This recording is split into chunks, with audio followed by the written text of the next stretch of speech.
The House will be in order. The chair lays before the House a communication from the Speaker. The Speaker's Rooms, Washington, D.C., February 1st, 2024. I hereby appoint the Honorable Brandon Williams to act as Speaker pro tempore on this day.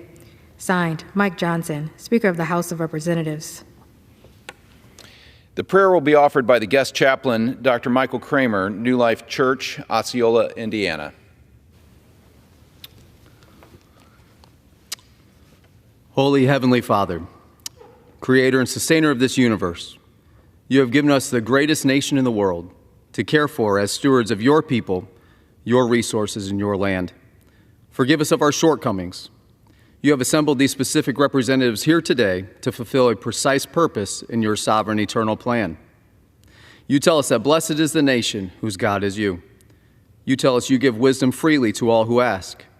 So we call on you today for your wisdom and the matters to be discussed and determined. We look to you today for unity. We draw on your strength. We ask for your grace and mercy to accomplish all things in a manner that is pleasing to you. We yield all things to your complete and sovereign will and pray this in the name of your eternal Son, Jesus Christ. Amen. The chair has examined the journal of the last day's proceedings and announces to the House the approval thereof. Pursuant to Clause 1 of Rule 1, the journal stands approved. For what purpose does the gentleman from Oklahoma seek recognition? Mr. Speaker, pursuant to Clause 1, Rule 1, I demand a vote on agreeing to the Speaker's approval of the journal. The question is on agreeing to the Speaker's approval of the journal. Those in favor, please say aye. Aye. Those opposed, please say no. The ayes have it. The journal stands approved.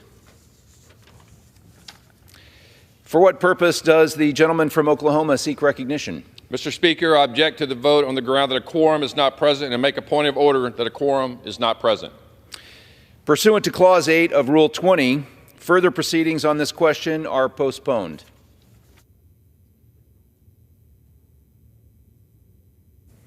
The Pledge of Allegiance will be led by the gentlewoman from Texas, Ms. Garcia. Please join me in the pledge today. I pledge allegiance to the flag of the United States of America and to the republic for which it stands, one nation, under God, indivisible, with liberty and justice for all. Without objection, the gentleman from Indiana, Mr. Yocum, is recognized for 1 minute.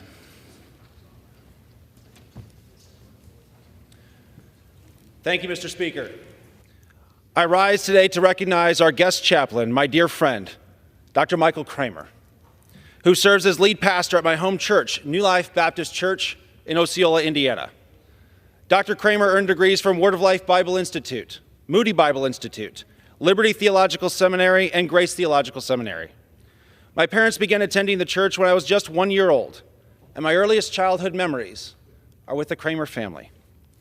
My wife and I were there when he married the love of his life, Jamie, and we celebrated the arrival of their 3 children, Bella, Mia, and Ethan.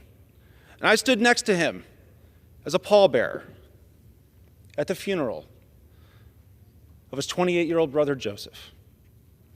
Mr. Speaker, I and so many others in Indiana's 2nd District will forever be grateful for the impact that Dr. Michael Kramer has had on us as individuals as well as the kingdom of God. Thank you, and I yield back. The chair will entertain up to 5 further requests for 1-minute speeches on each side of the aisle. For what purpose does the gentleman from Oklahoma seek recognition?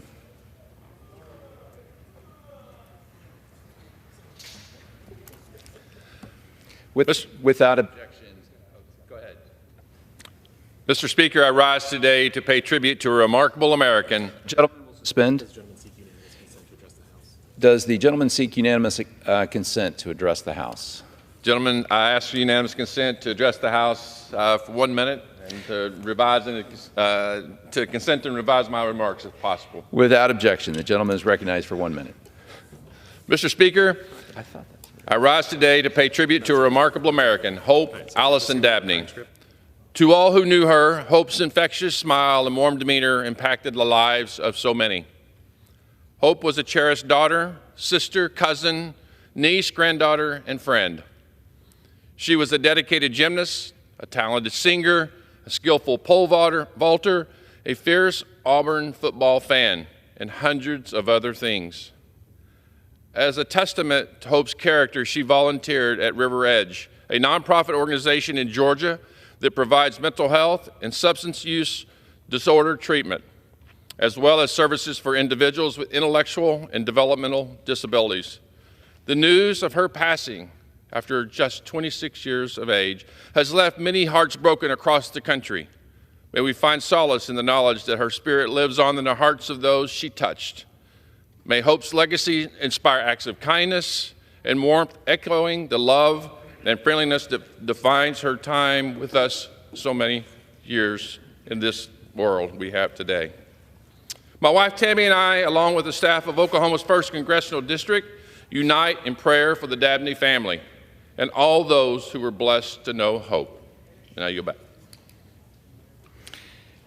For what purpose does the gentlewoman from Alabama seek recognition? I rise to ask for consent to speak for 1 minute. Without objection, the gentlewoman is recognized for 1 minute.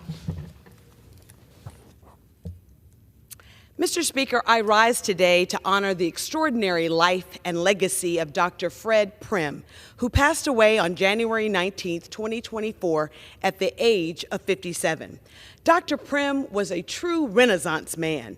He was an educator, Air Force Naval reservist, pastor, teacher, coach, adjunct professor, consultant, a Kappa man, and the superintendent for Sumter County Schools and Bessemer City Schools. Dr. Prim was truly a respected and beloved community leader. Educated at Alabama A&M, Auburn, and Nova Southeastern, Dr. Prim was a true servant leader, and he led in every aspect of his life. He made his commitment to serving others his life's top priority, and serve he did. Our community and the lives of his students are the better because of him. His life is a true testament to the transformational power of education. I ask my colleagues to join me in celebrating the exceptional life and legacy of Dr. Fred Prim. May his family find comfort in knowing that his legacy will live on in the many lives that he touched. Thank you, and I yield back the balance of my time. For what purpose does the gentleman from Indiana seek recognition? Mr. Speaker, I ask unanimous consent to address the House for 1 minute and to revise and extend my remarks. Without objection, the gentleman is recognized for 1 minute. Thank you, Mr. Speaker. I rise today to share the story of Zeev and Gally Berman. Zeev and Gally were 26-year-old twin brothers. And like many twin brothers with that special bond, they do everything together. They work as light technicians in the same sound and light company. They root for the same soccer team, and they do everything together, including traveling the world. They were also, tragically, two of more than 240 men, women, children, and elderly who were brutally kidnapped by Hamas terrorists on October 7th. For 118 days now, Zeev and Gally have endured unspeakable horrors at the hands of their Hamas captors in Gaza. For 118 days, they've had to summon the incredible courage to hope, not sure if they will ever see their home and family again. So I rise today not only to share their story, but also to demand that Hamas release Zeev and Gally immediately, along with the more than 130 hostages remaining in Gaza. Israel has acted in good faith during the ongoing negotiations. They have shown they are serious about a pause in fighting so hostages can be returned home. It's past time to bring Zeev and Gally home. It's past time to bring them all home. Thank you, and I yield back. For what purpose does the gentlewoman from Texas seek recognition? Mr. Speaker, I ask unanimous consent to address the House for 1 minute and revise and extend my remarks. Without objection, the gentlewoman is recognized for 1 minute. Thank you,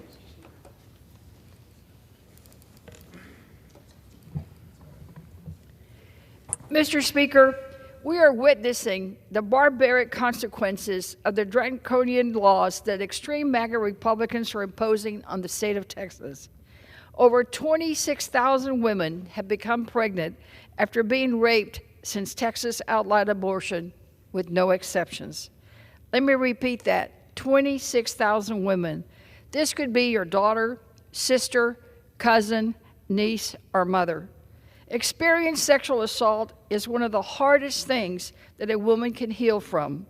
Greg Abbott and Texas Republicans submitted a mission to trap women, destroy their plans and goals, and ultimately chain them to their trauma for the rest of their lives. No woman should be shamed for what they have been through.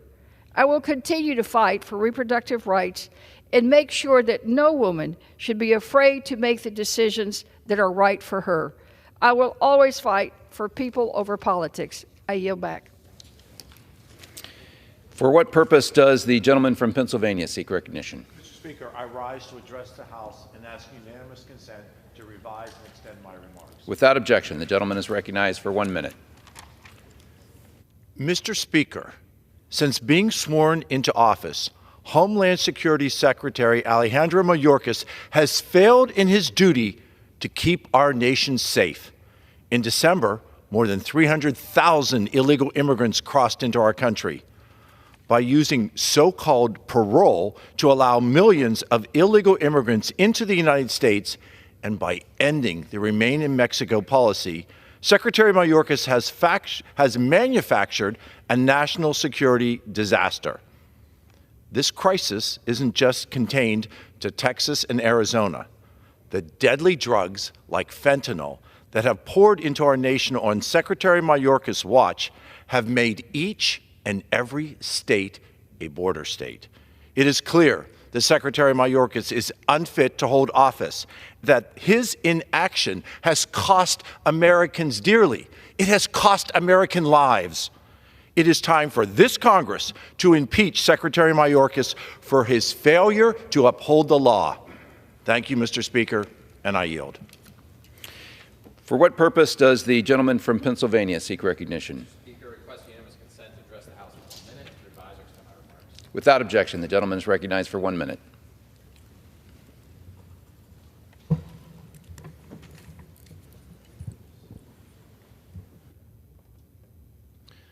you, Mr. Speaker. 1 year ago this weekend, my constituents in Beaver County and our East Palestine neighbors lived through Norfolk Southern's disastrous train derailment. They caused a massive toxic fireball, and we're frankly lucky that no one died.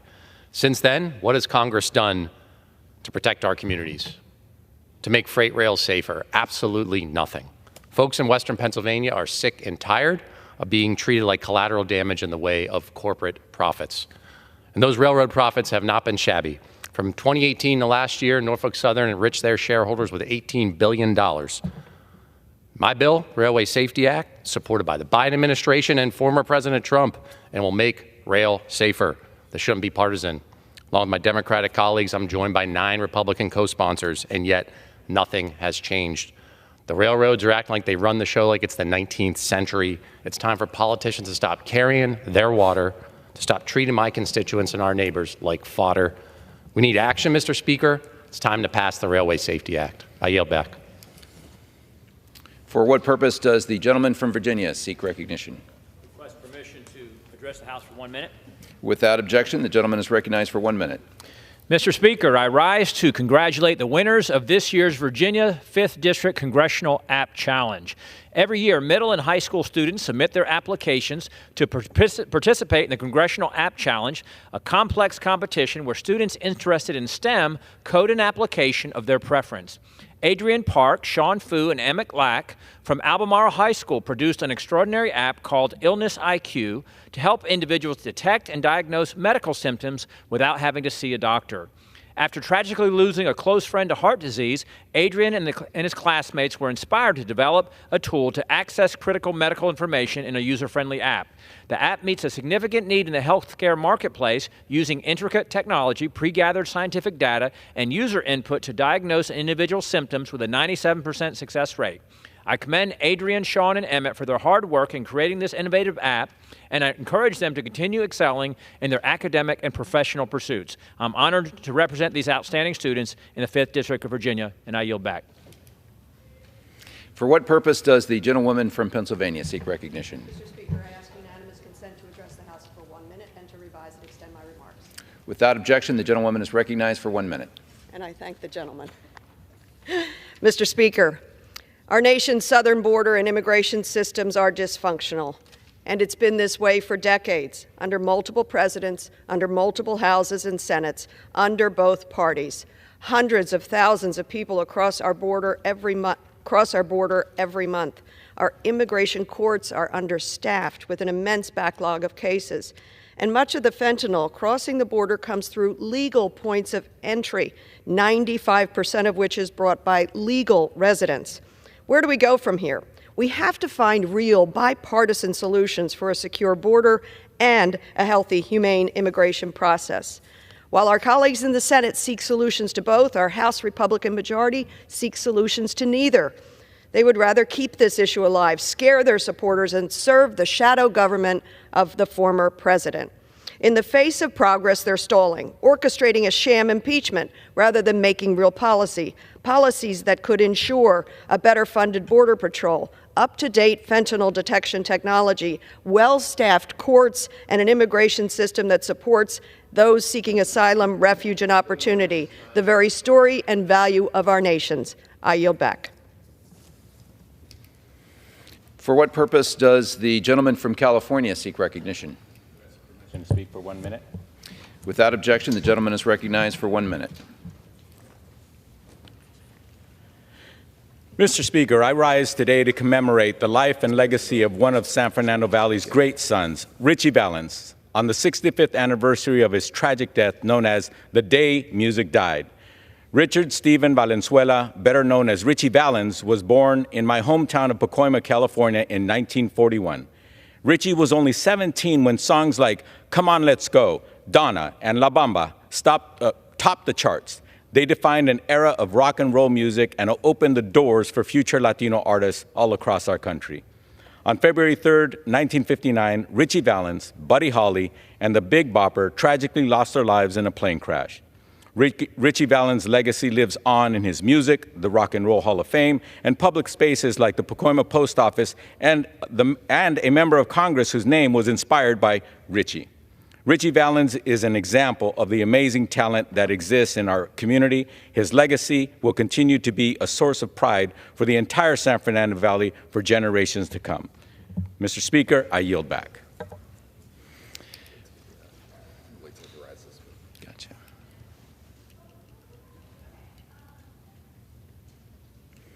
For what purpose does the gentleman from Alabama, Mr. Moore, seek recognition? Mr. Speaker, pursuant to House Resolution 980, I call up Bill H.R. 6976, the Protect Our Communities from DUIs Act, and ask that for its immediate consideration in the House. The clerk will report the title of the bill. Union Calendar Number 292, H.R. 6976, a bill to amend the Immigration and Nationality Act to provide that aliens who have been convicted of or who have committed an offense for driving while intoxicated or impaired are inadmissible and deportable. Pursuant to House Resolution 980, in lieu of the amendment in the nature of a substitute recommended by the Committee on the Judiciary printed in the bill, an amendment in the nature of a substitute consisting of the text of Rules Committee Print 118-22 is adopted, and the bill is, as amended is considered read. The bill, as amended, shall be debatable for 1 hour, equally divided and controlled by the chair and ranking minority member of the Committee on the Judiciary or their respective designees. After 1 hour of debate, it shall be in order to consider the further amendment printed in Part D of House Report 118-362, if offered by the member designate in the report, which shall be considered read, shall be separately debatable for the time specified in the report, equally divided and controlled by the proponent and an opponent, and shall not be subject to the demand for division of the question. The gentleman from Alabama, Mr. Moore, and the gentleman from New York, Mr. Nadler, each will control 30 minutes. The chair recognizes the gentleman from Alabama, Mr. Moore. Mr. Speaker, I ask unanimous consent that all members have 5 legislative days in which to revise and extend their remarks and insert extraneous materials on H.R. 6976. Without objection. I yield myself as much time as I may consume. The gentleman is recognized. Thank you, Mr. Speaker. Every 45 minutes, that is how often someone in the United States dies in a crash involving an alcohol-impaired driver.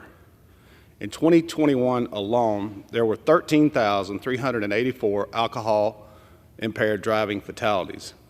In the same year, drunk driving crashes led to nearly 400,000 injuries. Those crashes don't discriminate. The victim could be me, it could be you, it could be one of our family members. This issue hits close to home for me. There was a newlywed couple from my hometown of Enterprise, Alabama, named Angel and Jeremy C. I knew them personally. Angel and Jeremy were riding a motorcycle together when out of nowhere an illegal alien, under the influence of alcohol, collided into their newlyweds with his pickup. Their lives were cut dramatically short. Sadly, tragedies like this are not uncommon across our country. Consider this case from Missouri, where just 2 months ago, an illegal alien from Honduras was sentenced for driving drunk at 100 miles per hour and killing a man. Now, if you listen to the Democrat colleagues, or listen to my Democratic colleagues, you may think drunk driving is no big deal. In fact, at a Judiciary Committee markup in 2021, my Democratic colleagues voted down 3 Republican amendments that would have made certain aliens ineligible for green cards if they had 1, 2, or even 10 or more DUI convictions. But that should come as no surprise. In 2020, then candidate Joe Biden said that illegal aliens with DUI convictions should be allowed to stay in the United States. Biden asserted that I should not arrest aliens with drunk driving convictions because you only arrest for the purpose of dealing with felonies that are committed. I don't count drunk driving as a felony. Candidate Biden even called for ICE officers to be fired if they arrested aliens without felony convictions. To President Biden and my Democratic colleagues, today we say absolutely not. If you're a guest in this country, you drive drunk, you should be removed from our country, period. Instead of hearing agreement on this from Democrats today, we will hear these far-fetched hypotheticals and accusations that this bill is cruel and too broad. But instead of engaging in hypotheticals, let's again revisit the facts. Drunk drivers involved in 31% of all crash deaths in this country. On average, drunk driving has killed nearly 11,000 people in the United States every year from 2012 to 2021. Yet, immigration laws do not explicitly make aliens inadmissible or removable if they drive drunk or recklessly break our laws. H.R. 6976 changes that, and it creates safer streets and safer communities for all of us. I urge my colleagues to support the Protect Our Communities from DUIs Act, and I reserve the balance of my time. The gentleman reserves. The gentleman from New York is recognized. Thank you, Mr. Speaker. Mr. Speaker, I yield myself such time as I may consume. The gentleman is recognized. Mr. Speaker, this bill is just another page from the majority's tired old playbook of inventing perceived gaps in the law and providing overbroad legislation to quote-unquote fix them. DUIs are a serious problem. Over 13,000 people died in alcohol-impaired driving traffic deaths in 2021, and all of those deaths were preventable. But instead of working on proven solutions like improving access to public transportation and ride-sharing programs so that people have alternatives to driving drunk, Republicans are laying the blame for the problem at the feet of immigrants. Now, let me be clear. No one here wants to see individuals who are true threats to public safety eligible for immigration benefits. But our immigration laws already exclude public safety threats from being able to get visas or legally remain in the country. Under our current laws, this includes those who have committed serious DUI offenses.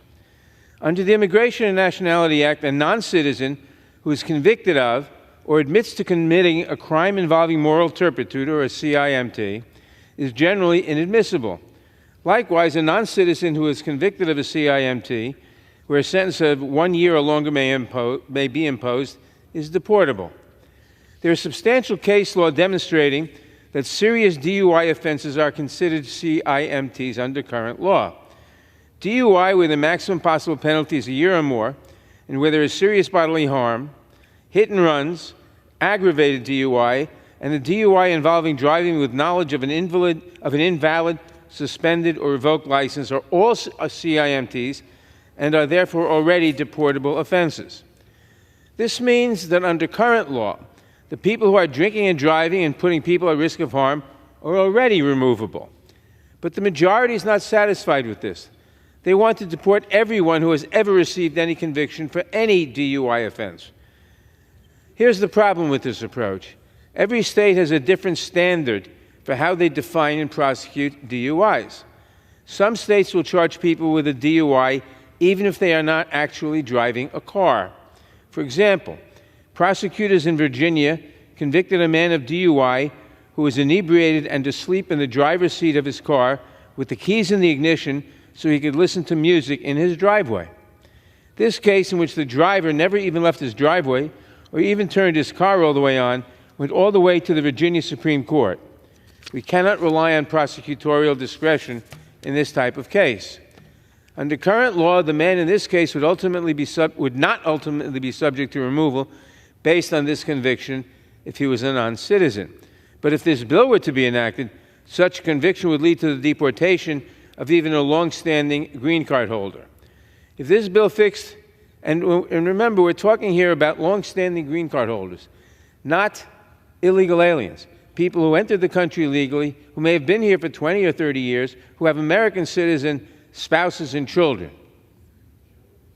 And if this bill were enacted, such a conviction of sleeping in your own car, inebriated, in your own driveway, going nowhere, would get you deported. If this bill fixed a serious gap in the law, I would be supportive. But this bill doesn't do that. It puts people who are here legally at risk of removal for making even a minor mistake that harmed no one. All at a time when our immigration courts have historic backlogs and Republicans are refusing to provide DHS with the resources it needs to enforce the laws currently on the books. This is purely for show, but I would expect nothing less from a party that has admitted they would rather wait to fix the problems in our immigration system so that President Trump can preserve the issue for his campaign than actually work towards meaningful reform now. I urge members to oppose this legislation, and I reserve the balance of my time. The gentleman reserves. The gentleman from Alabama is recognized. Mr. Speaker, Democrats want to pretend that this bill is extreme, cruel, and harsh, as if imposing consequences on aliens for breaking our laws is somehow unheard of. Yet guess who also bar entry and deports drunk drivers? Canada. That's correct. In at least this one particular area, our liberal friends to the north get it right. And of course they do, because it just makes sense. If you're a guest in a country and you drive drunk or impaired, you shouldn't be allowed to stay here as we wait for you to do it again or to kill or seriously injure someone. Let's pass H.R. 6976 today and make these sensible changes. At this point, Mr. Speaker, I'd like to yield to the gentleman from Florida for 4 minutes, Mr. Posey. The gentleman from Florida, Mr. Posey, is recognized for 4 minutes. Thank you, Mr. Speaker, and I thank the gentleman from Alabama for yielding and for bringing forth this great bill to protect Americans. Over the last few days, I've heard more lies about the immigration crisis at our southern border than any other issue since Obamacare. You remember Obamacare? We promised that you could keep your own insurance company, promised you could keep your own doctor, promised it would cost less, all lies, but the lies about immigration are even greater this year.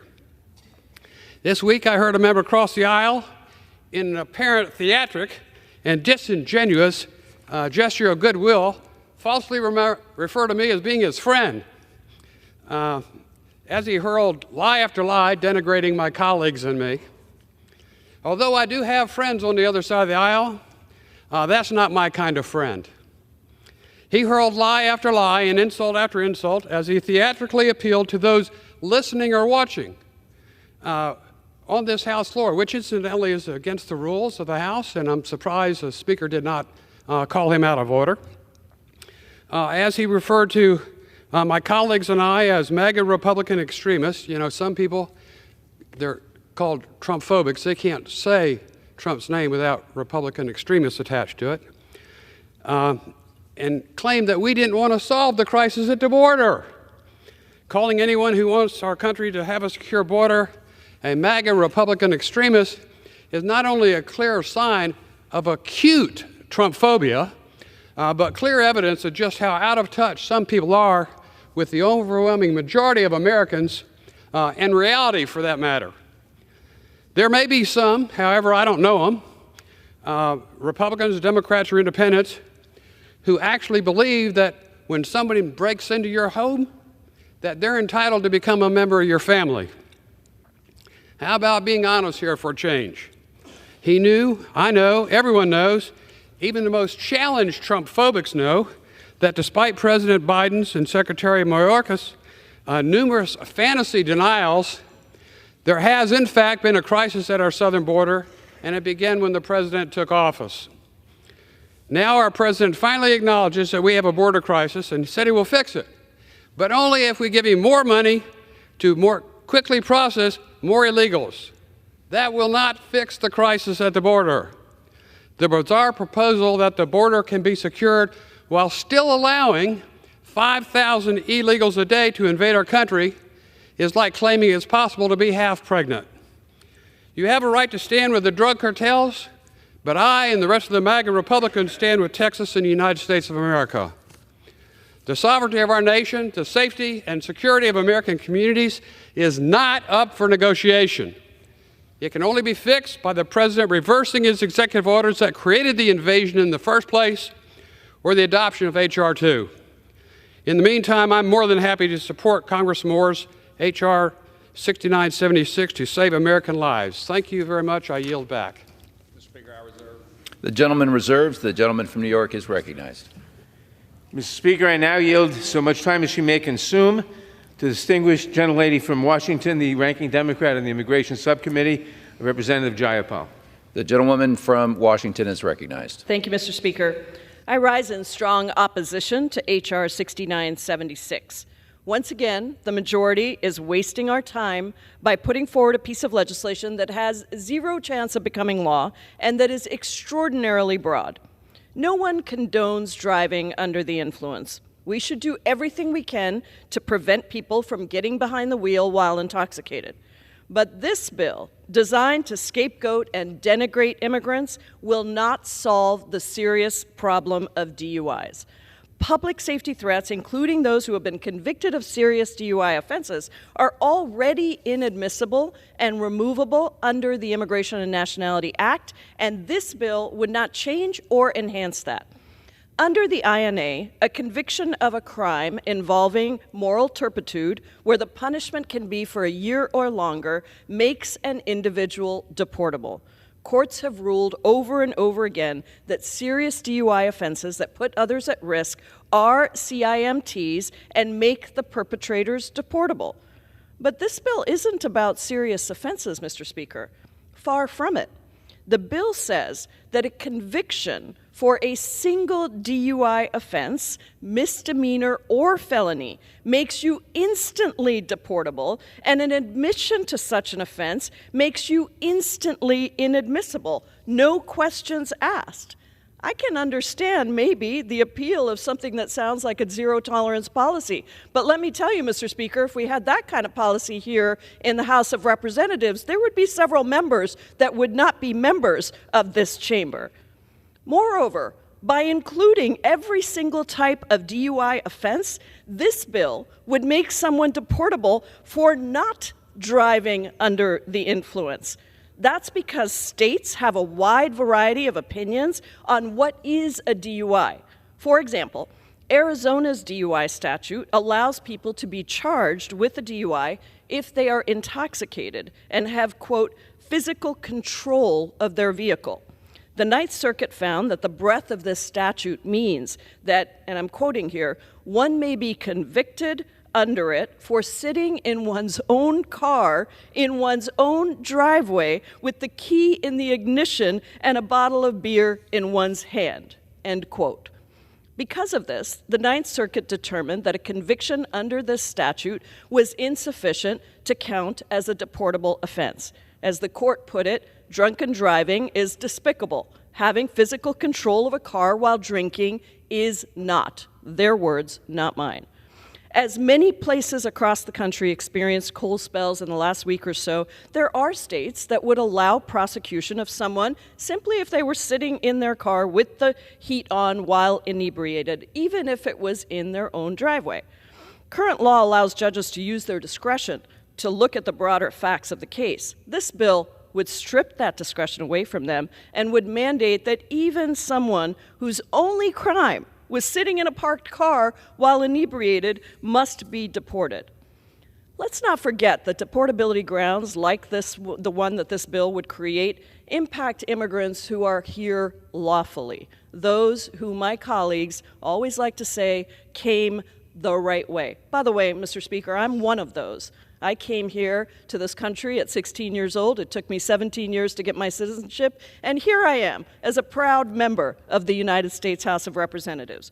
Are we really saying that we think the best use of our very limited federal government resources is to work on deporting a green card holder who decided to sleep in their car rather than drive home drunk from a bar? A green card holder not trying to drive drunk, just trying to stay warm?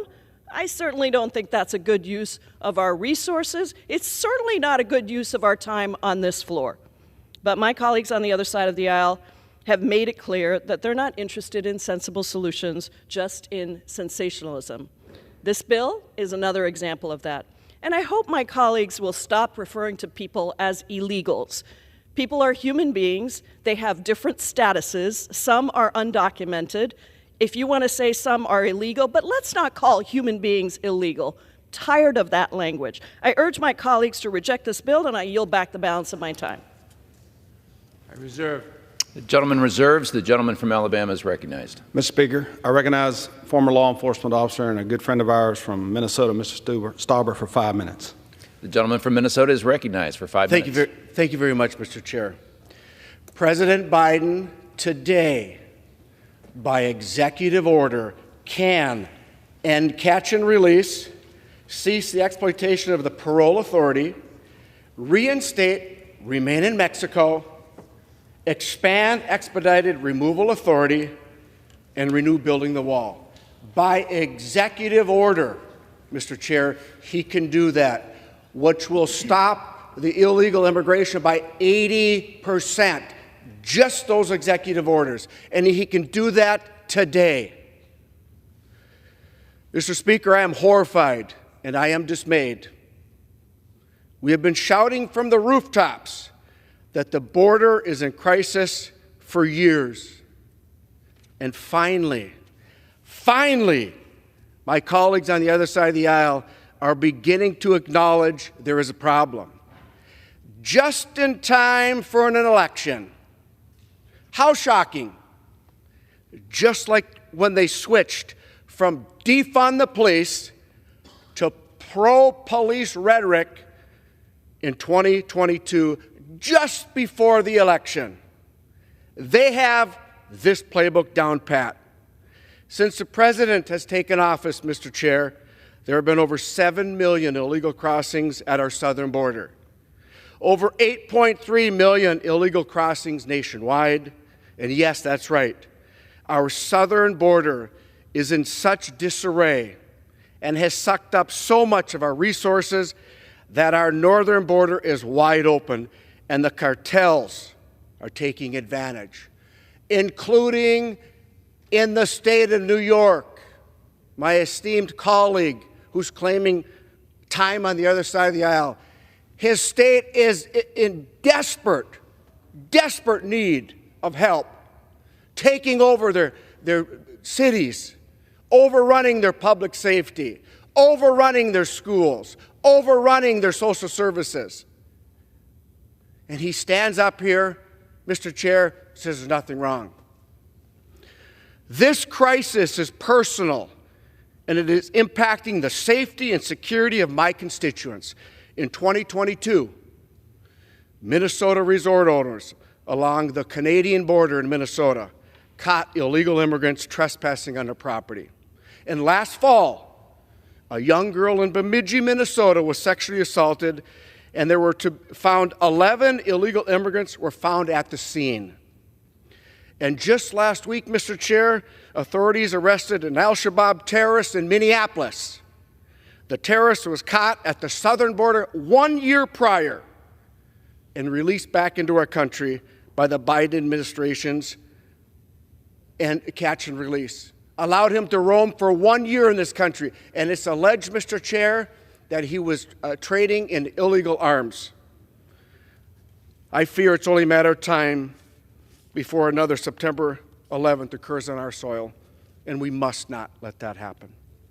If Democrats were serious about making our border secure, they'd encourage their colleagues in the Senate to pass the already House bill H.R. 2, the strongest worded piece of legislation on our border in this country's history. They can get it to his desk immediately for President Biden to sign. Or they would call on the president to use his executive authorities, as I already stated, to reinstate President Trump policies that were keeping our nation safe. But they are not serious. So yes, I'm here today to beg my colleagues on the other side of the aisle to vote for this bill that would make illegal immigrants convicted of a DUI deportable or inadmissible to our country. Because of my law enforcement background, Mr. Speaker, I am probably one of a very few members of Congress who has ever been to the scene of a drunk driving accident where there was a death. One of very few who has delivered death notices to unsuspecting families or victims. And I pray that none of you ever have to deliver or receive such heartbreaking news. At a minimum, Mr. Chair, we should keep illegal immigrants who drive under the influence of alcohol and put people's lives in danger out of this country. And to my Democratic colleagues, I ask, get on the side of public safety and law enforcement all of the time, not just during election years. This is an easy vote, and I ask my colleagues to do the right thing and vote yes on H.R. 6976, and I yield back. I reserve, Mr. Speaker. The gentleman reserves. The gentleman from New York is recognized. I reserve. Gentleman reserves. Mr. Speaker, I'll yield 2 minutes to our friend from Utah, Mr. Curtis. The gentleman from Utah, Mr. Curtis, is recognized for 2 minutes. Thank you. Mr. Speaker, I rise today in support of H.R. 6976, the Protect Our Communities from DUIs Act. I've personally been to the southern border and seen the crisis firsthand. And I don't care your political persuasion, all of us know what's happening down there is wrong and needs to be corrected. The first duty of the federal government is to protect American citizens, and this cannot be done without securing our border. I'm pleased that the House is taking the steps this week to do so. It is not clear under current law that individuals illegally in this country can be deported for driving while intoxicated. This legislation would ensure any non-citizen convicted of or admitting to driving under the influence would no longer be allowed to remain in the United States. This shouldn't be controversial. When you drive drunk, you are putting your neighbors and the broader community at unacceptable risk, and that we cannot allow. Also this week, we passed legislation that would allow law enforcement to prosecute criminals who intentionally refuse to stop for Border Patrol agents. The practice of running from Border Patrol agents is dangerous for residents, patrol officers, and the fugitive. I hold deep compassion for those who are in circumstances that they feel the need to enter the United States illegally. However, we are a country of laws and need to ensure that individuals know they need to enter the United States only through the legal manners. I urge my colleagues to support this legislation, and I yield back. I reserve. You reserve? Mr. Speaker, I recognize my friend from Texas for 1 minute. I yield to Mr. Self. The gentleman from Texas, Mr. Self, is recognized for 1 minute. Mr. Speaker, I rise in support of H.R. 6976, the Protect Our Communities from DUIs Act. I'll be on the border Saturday, yet again, and it is a total mess.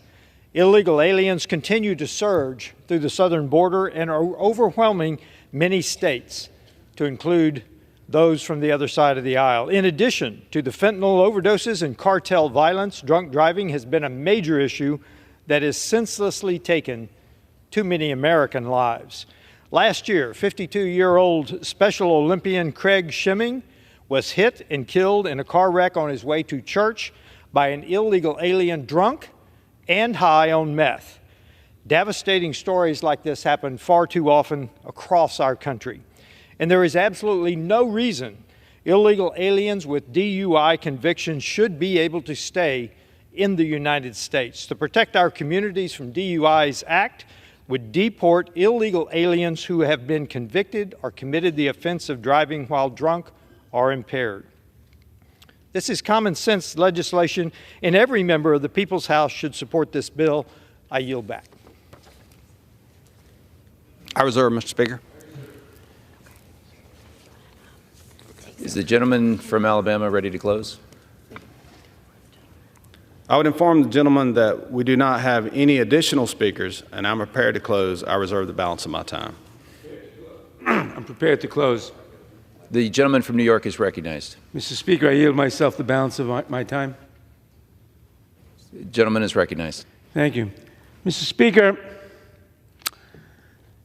the last few speakers on the Republican side spent most of their time not addressing this bill, but addressing the general crisis at our southern border. The fact is there is a crisis. We all know that. The fact is that one of the major problems, and Republicans say this all the time and they're right, is catch and release. Someone is caught, or more usually turns himself in to a Border Patrol officer, claims asylum, and is given a court date 4 years, 5 years down the road. Why? Because we do not have enough asylum officers. We do not have enough asylum judges. President Biden requested $14 billion to increase the number of Border Patrolmen and women, to increase the number of asylum judges and immigration judges so that you wouldn't have catch and release, so that people who claimed asylum would have their cases adjudicated in weeks, not in years, and those who are entitled to asylum would be admitted to the country and could work, and those not could be swiftly removed, deported from the country. But do our Republican colleagues want to do that? No. They don't want to give the president the means of alleviating this problem. They want a campaign issue. And they were very open about it. You have in the Senate painstakingly negotiated an extraordinarily conservative, so we hear, I haven't seen the text yet, but we hear an extraordinarily conservative and strong immigration bill, negotiated by such liberals as Senator Langford and Senator Graham, and they're going to pass it in all likelihood. But the Republicans in the House say, we won't even look at it. Why? Because the president, the former president, President Trump, said, don't pass anything, I want a campaign issue. They don't want to solve the problem. They want to keep the problem going as a campaign issue, and they've said it themselves. So don't get up here and talk about the problems of the southern border when you won't give this president any of the authority or the means that he seeks to deal with it. And when you say, as Speaker Johnson said, you're not going to even look at the bill from the Senate because it isn't perfect. Since when do we insist on perfect legislation? Now, Mr. Speaker, let's get to this bill. DUIs are a serious problem, and no one who poses a threat to public safety should be eligible for immigration benefits. But that is already the case under current law. This legislation is a gross overreach that would lead to absurd consequences and deportation for people who pose no threat to our country, such as the examples we heard of someone who, rather than driving drunk, is in his own car, inebriated, with the key turned on, listening to music in his own driveway, posing a threat to no one. And that would lead, even for people who have been here many years, of American citizen spouses and children, that would lead to automatic deportation, while doing nothing that our laws do not already do to deter people from driving under the influence. Driving under the influence as opposed to sitting in their driveway under the influence. I urge members to oppose this bill, and I yield back the balance of my time. The gentleman yields. The gentleman from Alabama is recognized. Mr. Speaker, I'd like to respond to my colleagues on the left. First, my colleagues across the aisle say that it's a campaign issue, that we're trying to make this a campaign issue. It is not. They made it a campaign issue. When Joe Biden came in day one and did away with the Remain in Mexico policy, when they started this catch and release program, and now they're saying they need more money, it's the executive orders that have created a problem on the U.S. southern border. I've been there a number of times, 3 times to be exact. And Sheriff Daniels told us, he said, the best he'd ever seen the border in 2018 was under Donald Trump. The worst he's ever seen it was then, and that was before the recent 200,000 people came across last month. To get up here and say that the administration needs more money or that they need some law, no. Biden has every tool in the toolbox to shut the U.S. southern border down, and he's continued to create crises for our communities. And this government is so good often at setting the building on fire and then wanting to fund the fire department. We don't need more money. We just need to apply the laws that are on the books and shut this flow down across this border before more and more people get killed and injured in these accidents we're talking about. And so the Democrats would prefer to engage in these outlandish hypotheticals and make light of driving under the influence rather than protect American communities from dangerous drivers. Again, here are some facts. According to the Mothers Against Drunk Driving, most drunk driver offenders drive at least 80 times drunk before they're arrested. Additionally, a 2014 article detailed how more than 1/3 of the individuals who are convicted of driving under influence are repeat offenders. To protect our communities from DUIs Act ensures that aliens who drive drunk can be removed from the United States after their first conviction, not after the 10th, not after they kill or seriously injure a child of yours or mine or a grandchild. Instead of spending time on a 50-state survey of DUI laws to formulate some far-fetched hypotheticals, I encourage my colleagues to grapple with the consequences of drunk driving and support this common-sense bill. And with that, sir, I'll yield back. And yields. The gentleman from New York. All time for debate on the bill has expired. The chair understands that amendment number 1 will not be offered. Pursuant to the rule, the previous question is ordered. The question is on engrossment and third reading of the bill. Those in favor say aye. Those opposed, nay. The ayes have it. Third reading. A bill to amend the Immigration and Nationality Act to provide that aliens who have been convicted of or have committed an offense for driving while intoxicated or impaired are inadmissible and deportable. The question is on passage of the bill. Those in favor say aye. Those opposed say no. The ayes have it. The bill is passed, and without objection, the motion to reconsider is laid on the table. Yeas and nays. The yeas and nays are requested. Those favoring a vote by the yeas and nays will rise. A sufficient number having risen, the yeas and nays are ordered. Members will record their votes by electronic device. This is a 15-minute vote. Pursuant to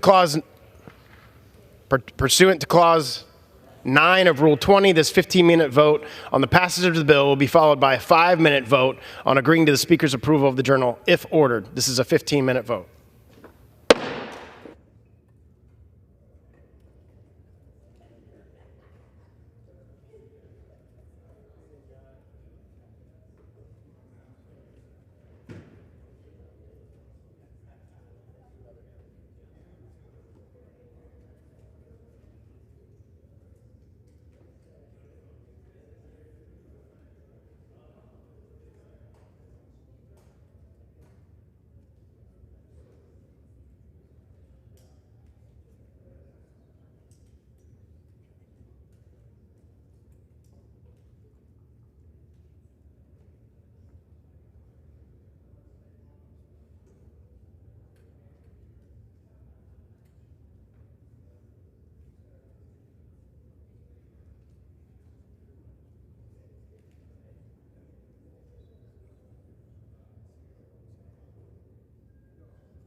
Of this vote, the yeas are 274, the nays are 150.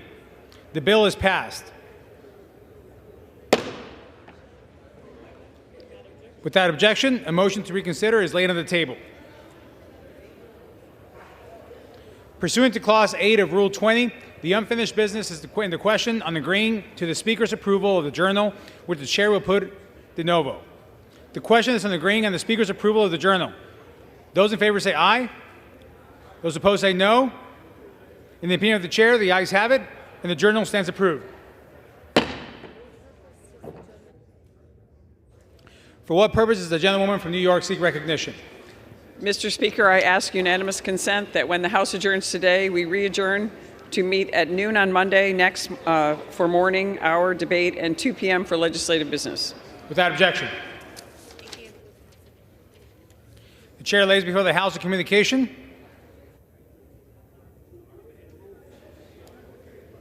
The Honorable, the Speaker, House of Representatives, sir. I write to notify you that pursuant to New York State law, I have tendered my resignation as a representative in Congress for the 26th Congressional District of the State of New York to the Secretary of State of the State of New York, effective at the end of the calendar day on February 2nd, 2024. Signed sincerely, Brian Higgins.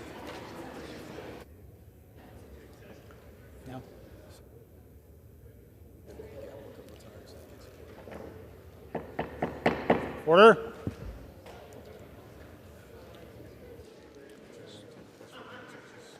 Right here? Okay. The Chair will now entertain requests for 1-minute speeches. For what purpose does the gentlewoman from Virginia seek recognition?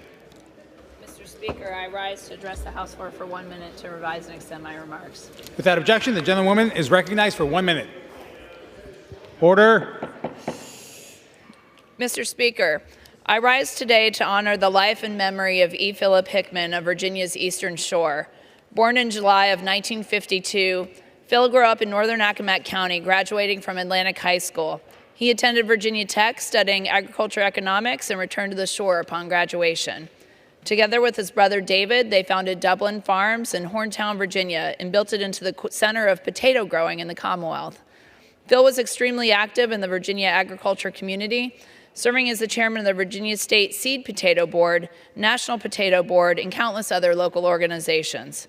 Matching his dedication to his community was his next-level enthusiasm for the Virginia Tech Hokies, owning a maroon pickup, an orange boat, and a van dedicated to tailgating. If it was a Saturday during football season, you could count on Phil to be cheering on Tech. Phil was a devoted family man, raising the next generation of great Virginia farmers at Dublin Farms. He leaves behind a wife, son, daughter-in-law, 2 grandchildren, and his brother. Phil Hickman embodied the culture and values of the Eastern Shore, leaving behind an unforgettable legacy. The Commonwealth mourns his loss. Thank you, and I yield back. For what purpose does the gentleman from New Jersey seek recognition? Without objection, the gentleman is recognized for 1 minute.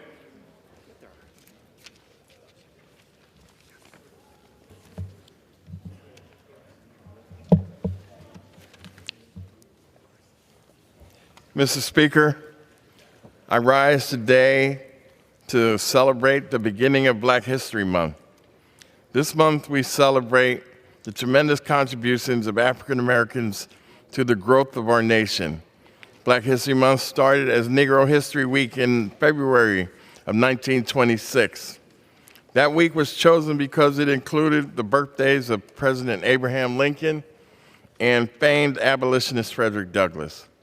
In 1976, they expanded it to create Black History Month. Today, African Americans make a difference in every aspect of American life. Black History Month is a time to remember that.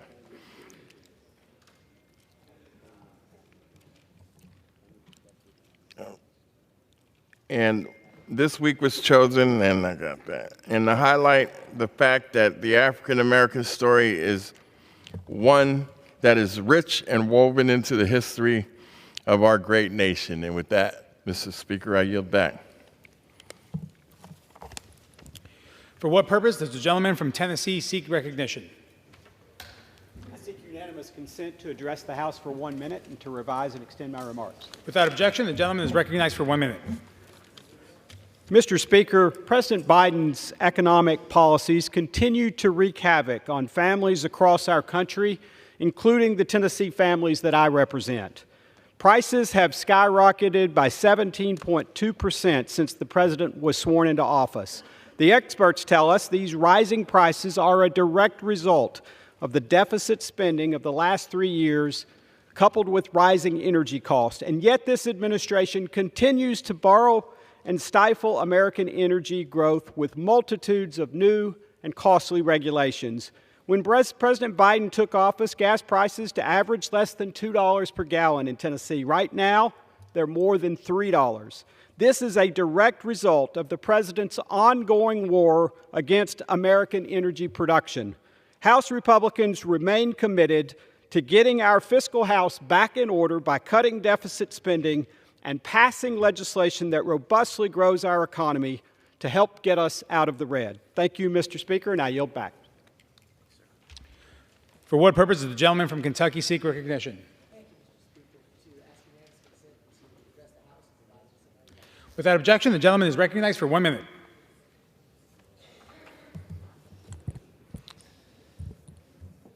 Mr. Speaker, I rise today to commemorate 25 years of fairness in my hometown of Louisville, Kentucky. When I was a kid, it wasn't uncommon for someone to be fired just for being gay, or kicked out of their home, or denied service in a store or restaurant. We don't know how common it was because there was no official body to report it, because it was completely legal. It's painful to think about. Fortunately, 25 years ago this week, a citizen-led effort in Louisville resulted in Kentucky's first fairness ordinance, one of the first in the nation, banning discrimination against our LGBTQ+ neighbors. Thank you to everyone who courageously fought for this life-changing achievement way back in 1999. Today, 24 Kentucky communities and 31 states have these protections. It's time for the rest of our Commonwealth and our country to follow Louisville's lead. For my entire adult life, fairness has been a reality in Louisville, and we are all better for it. I yield back. For what purpose does the gentleman from California seek recognition? I seek unanimous consent to address the House for 1 minute and advise and extend my remarks. Without objection, the gentleman is recognized for 1 minute. Mr. Speaker, the Department of Labor has announced a new independent contractor rule, which will cost millions of American jobs and be absolutely devastating for our workforce and our economy.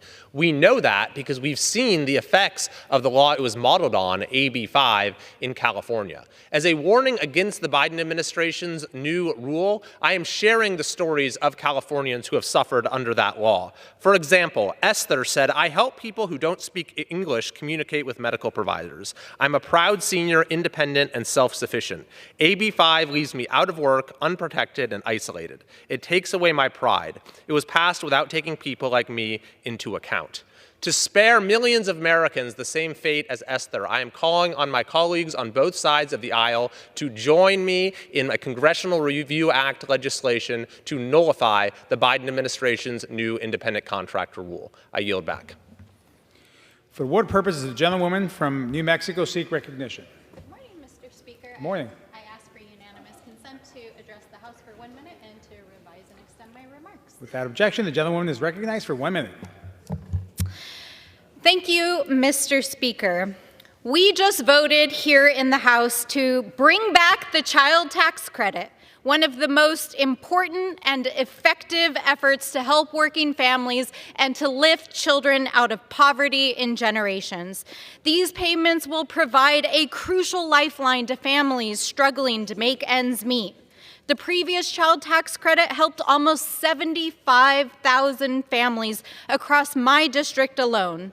Here are some of the stories that we heard. One said, "It was the only thing keeping my family afloat while my partner was able to pursue his dream of starting a business." Another said, "As working parents, we struggled between childcare costs and paying a mortgage. The child tax credit was the only thing keeping us afloat." And yet another said, "It was the thing that helped pay down my student loans." These are just a few of the many stories of how the child tax credit gave New Mexico families a lifeline. And here we are this week fighting to get it passed. I will not stop until we make the permanent child tax credit a reality and get it across the finish line. And with that, Mr. Speaker, I yield back. For what purpose does the gentleman from Texas seek recognition? Mr. Speaker, I seek unanimous consent to address the House floor for 1 minute to extend and revise my remarks. Without objection, the gentleman is recognized for 1 minute. Mr. Speaker, the tax and regulatory burdens on our businesses are crippling, and it is incumbent upon us to change that. Last night, Congress took a step in the right direction to do something positive to help businesses and this struggling economy.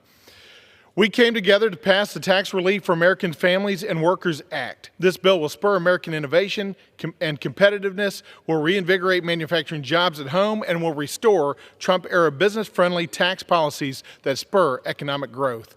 My East Texas businesses have been asking for a pro-growth, pro-job, and pro-American tax package designed to revitalize our economy and provide relief to American small businesses, and last night we provided such a package. Restoring smart tax policy matters. This bill extends the 2017 Republican Tax Cuts and Jobs Act that has a proven track record of incentivizing U.S. investment, lifting families out of poverty, and allowing Americans to keep more of their paychecks. I stand with our small businesses, and I thank Chairman Smith for his diligent work on this thoughtful tax policy. I yield back. For what purpose does the gentlewoman from Michigan seek recognition? Without objection, the gentlewoman is recognized for 1 minute. Mr. Speaker, I rise to celebrate the life and legacy of Joseph Amp Fidler as we mourn his passing. Amp Fidler was born in Detroit, where he grew up surrounded by the sounds of Motown, rock, jazz, funk, and electronic music. His big break came when he joined the legendary George Clinton's Parliament Funkadelic. It was during this time that Amp honed in his skills on the keyboard and contributing significantly to the band's distinctive sound. Fidler collaborated with many notable artists like Prince, and is credited with helping launch the pioneer and hip-hop sounds of our own Detroit's legendary Jay Dilla. He enjoyed a long, successful solo career marked by his distinctive blend of funk and contemporary sounds. Fidler always remained humble and dedicated to his craft and our community. Please join me in recognizing Amp Fidler, a true guiding force for Detroit's musical culture as we mourn his loss. For what purpose does the gentleman from Pennsylvania seek recognition? Request unanimous consent to address the House for 1 minute and revise and extend my remarks. Without objection, the gentleman is recognized for 1 minute. Well, thank you, Mr. Speaker. Mr. Speaker, I rise today to recognize February as Career and Technical Education Month. In recognizing this month, we are highlighting the value of career and technical education has not just for our students, but for our country. As the co-chair of the Bipartisan Career and Technical Education Caucus, I'm proud to be an advocate for CTE and the work that we do to support job training, apprenticeships, and CTE programs. Skills-based education provides learners of all ages with career-ready skills, giving individuals the tools to succeed and restore the rungs on the ladder of opportunity. A highly skilled workforce is important to the success of our American workforce. Mr. Speaker, I'm proud to have be co-chair of the Bipartisan CTE Caucus and to work with Congresswoman Bonamici as we work together in introducing a resolution to recognize the importance of career and technical education. In Congress, I will continue to work feverishly to close our nation's skills gap and provide our next generation of workers with the tools needed to succeed. Thank you, Mr. Speaker, and I yield back to the balance of my time. For what purpose does the gentlewoman from Texas seek recognition? I ask unanimous consent to address the House and revise and extend. Without objection, the gentlewoman is recognized for 1 minute. After a long fight, and as a senior member of the Budget Committee, we have gotten to a point where we can say to the American people, we care about you, and we care about your families, and most of all, your children. The first step yesterday of taking a leap to be able to establish for this nation a permanent child tax cut relief is unbelievable in terms of the lives of America's children. Please be reminded that this is for our children. I cannot remember or cannot forget the emotions that I felt when I opened up the registration for the child tax relief during the pandemic and the Biden administration gave that opportunity, and see the mothers coming in with 2 and 3 children, 1 in a stroller, seeking to be able to get the relief that was needed. This permanent tax relief must be passed. And again, I will continue this fight into the Senate to ensure that in the middle of filing season, this legislation could deepen relief for 16 million children and lift many as 400,000 children above the line of poverty in the first year alone. Increase the maximum refundability of the credit. Give eligible families the option to use their earned income from prior year. That is crucial to be able to ensure that the child tax credit lifts our children up and helps our family. Let's get it done. A permanent child tax credit. The gentleman's time has relief. expired. I yield back. For what purpose does the gentleman from Georgia seek recognition? Ask unanimous consent to address the House for 1 minute and to revise and extend my remarks. Without objection, the gentleman is recognized for 1 minute.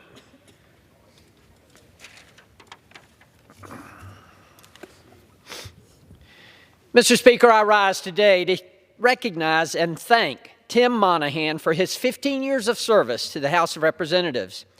A native of Gettysburg, Pennsylvania, Tim began his service to the House by working with the Chief Administrative Officer.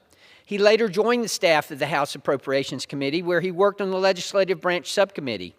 Tim then joined the House Administration Committee, where he rose through the ranks, first as Director of Oversight, then Deputy Staff Director, and finally Staff Director. At the beginning of this Congress, Speaker Kevin McCarthy elevated Tim to the Director of House Operations in the Office of the Speaker. He remained in this position to assist with the transition to Speaker Mike Johnson. In every position, Tim brought an unmatched level of understanding and creativity. He has implemented enterprise reforms that have helped make this a better place to conduct the people's business and improve the lives of everyone who works here. Tim has become a trusted advisor and friend to everyone, from those serving at the heights of power to the men and women with the often thankless job of keeping this place operating. While Tim's service to the House is coming to an end for now, I know each of us will continue to experience the benefit of that service for years to come. Thank you, Tim, and good luck in all that is to come. Thank you, Mr. Speaker, and I yield back. For what purpose does the gentlewoman from Hawaii seek recognition? Consent to address the House for 1 minute and to revise and extend my remarks. Without objection, the gentlewoman is recognized for 1 minute. Thank you. Mr. Speaker, last week I joined thousands of people, Kama'aina and Malahini alike, in walking from Mauka to Makai in Lahaina in celebration of unity and healing. We lost so much in the fires, loved ones, homes, businesses. The Lele Aloha Ho'ulu Lahaina Unity March reminded us that despite all we lost, we still have each other. Under a sea of flags representing the countries of both victims and survivors, we walked for everything we lost. With each step we took, we came closer together with shared hopes for Lahaina's future. That day, we walked 4.5 miles, but the road to recovery stretches much longer, and we will keep walking together no matter how long it takes. As pule were spoken and ho'okupu offered by visiting canoes, we stood and walked side by side, equals in the pride we feel and hope we have for Lahaina. Next week marks the 6-month anniversary of the Maui fires, and while it will be a solemn occasion, the miles that we have walked together remind us that though we have been tested, aloha will always win. Thank you, and I yield back. What purpose does the gentleman from Georgia seek recognition? Mr. Speaker, I ask unanimous consent to address the House for 1 minute and revise and extend my remarks. Without objection, the gentleman is recognized for 1 minute.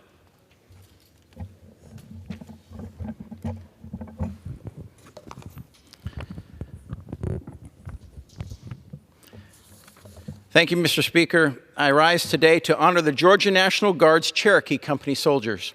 Over the weekend, I was honored to attend a send-off ceremony in Gainesville, Georgia for Cherokee Company troops ahead of their deployment to Kuwait. The following day, our nation learned the tragic news that 3 U.S. soldiers were killed at Tower 22 in Jordan by a drone attack carried out by the Iranian-backed terrorists. During these times of global instability, we must honor, support, and thank our brave service members who answer the call of duty to defend our country, preserve our peace, and protect our precious freedoms. I firmly believe that one of the best ways we can support both our troops deploying overseas and their families is through the power of prayer. So I urge Georgia's 9th District and all others in our state to join me in praying for strength, wisdom, and protection for our soldiers, as well as for peace and comfort for their loved ones. Father, May your mighty right hand protect our Cherokee Company troops, as well as all of our nation's warriors who serve so that we can live in freedom in the greatest country on earth. May Psalm 91 be their banner. In Jesus' name, amen. Thank you, and I yield back. For what purpose does the gentleman from Ohio seek recognition?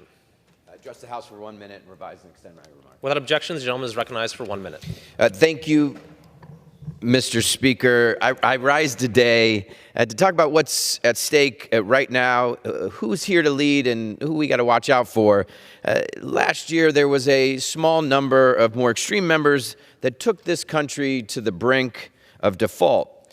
But a bipartisan majority of us voted to stop that and to protect our economy. When the Speaker brought us a bill, a bipartisan bill to fix air travel, that same bipartisan majority of us voted to pass that too. Is that bipartisan majority gone?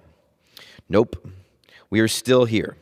In fact, last night, the Speaker brought to the floor a bipartisan bill to provide meaningful tax relief for families and small businesses, and we passed it overwhelmingly.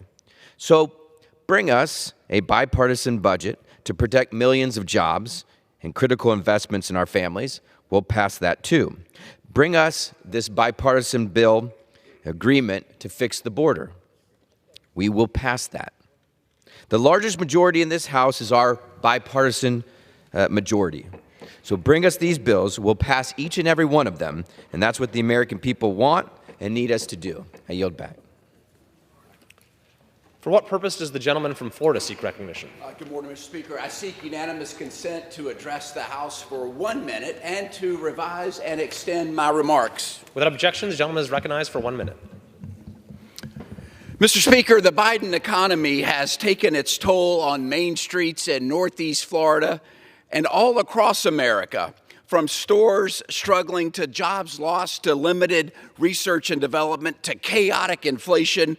We're in need of tax relief. There is a bill that gives immediate tax relief for families, farmers, and small businesses, that launches our economy forward and finally ends the COVID giveaways. It's pro-jobs, pro-taxpayer, pro-America.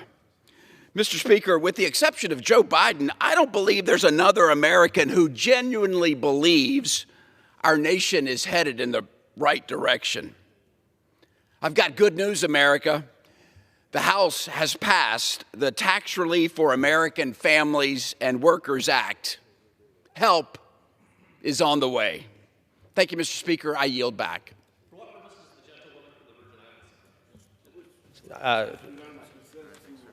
For what purpose does the gentleman from Georgia seek recognition? And revise and extend my remarks.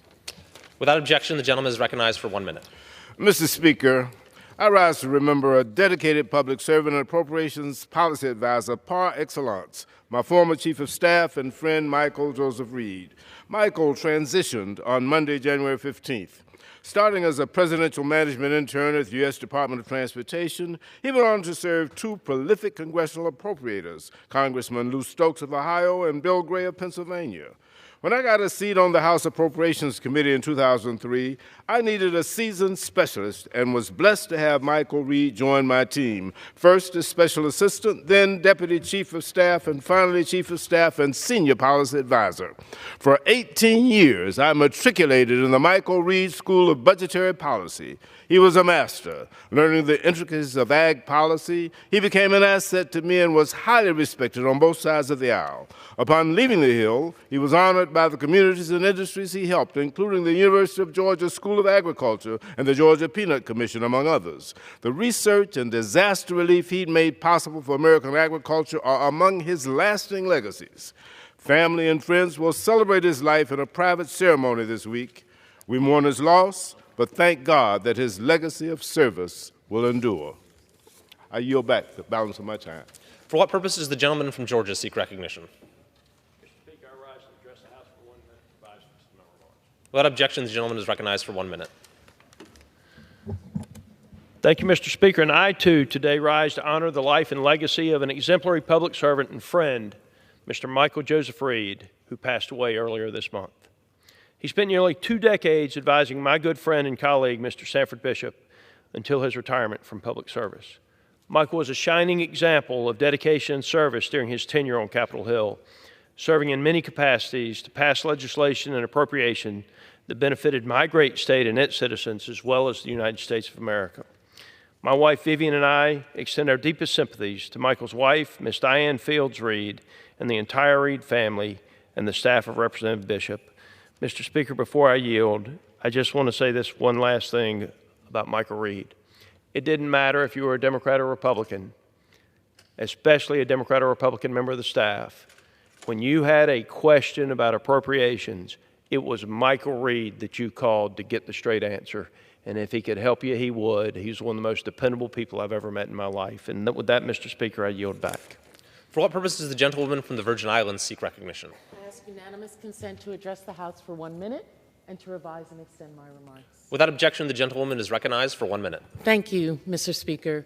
Today, I honor the St. Croix Avis, our cherished newspaper, as it has concluded a remarkable 180-year journey, leaving a legacy that is both historic and deeply rooted in our community. Established in 1844, the St. Croix Avis was a beacon of enlightenment. It laid the foundation for a literate Black population. The paper's Black-owned, Black-run symbolized not only the dissemination of information, but also the affirmation of dignity and voicing an opinion. Over the decades, the Avis has been more than a witness to history. It's been its scribe. From the era of chattel slavery to modern challenges, it has chronicled our evolution as a people and served as an invaluable source of information and engagement in our community. Let us remember the St. Croix Avis for the history it helped write and for the critical role it played in our community's growth and development. Thank you, Rena, you and your dad, Mr. Broadhurst, and the previous owners. It will forever remain a cherished chapter in the story of the Virgin Islands and an enduring symbol of our Virgin Islands' dignity and pride. I yield back. The gentlewoman from Georgia seek recognition. Mr. Speaker, pursuant to Clause 2A.1 of Rule 9, I seek recognition to give notice of my intent to raise a question of the privileges of the House. The form of the resolution is as follows. Recognized. Censuring Representative Ilhan Omar of Minnesota. Whereas elected members of Congress take an oath to bear true faith and allegiance to the United States without any mental reservation or purpose of evasion. Whereas Representative Ilhan Omar took an oath of allegiance to the United States upon becoming a citizen, declaring, I absolutely and entirely renounce and abjure all allegiance and fidelity to any foreign prince, potentate, state, or sovereignty, of whom or which I have heretofore been a subject or citizen. Whereas on January 27, 2024, Representative Omar gave remarks at an event in Minneapolis in which she made treasonous statements. Whereas Representative Omar said she has spoken to many Somalians who asked her to intercede for the Somali government by pressuring the United States government into certain actions. Whereas Representative Omar assured the Somalians she spoke to, the U.S. government will only do what Somalians in the U.S. tell them to do. They will do what we want and nothing else. They must follow our orders, and that is how we will safeguard the interest of Somalia. Whereas Representative Omar continued, for as long as I am in U.S. Congress, Somalia will never be in danger. Its waters will not be stolen by Ethiopia or others. Sleep in comfort knowing I am here to protect the interest of Somalia from inside the U.S. system. Whereas George Washington warned in his farewell address of 1796 to guard against the impostures of pretended patriotism, and further declared citizens by birth or choice of a common country, That country has a right to concentrate your affections. The name of American, which belongs to you in your national capacity, must always exalt the just pride of patriotism more than any appellation derived from local discriminations. Whereas these statements by Representative Omar clearly violate the oath she took as an elected member of Congress to defend and protect the United States Constitution. Whereas Representative Omar has exhibited the treasonous tendencies George Washington warned about, and her actions must be condemned by all members of Congress who adhere to the oath they took upon assuming office.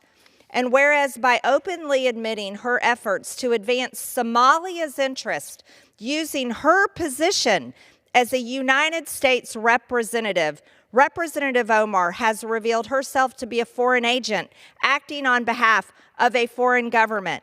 Now, therefore, be it resolved that Representative Ilhan Omar of Minnesota be censured.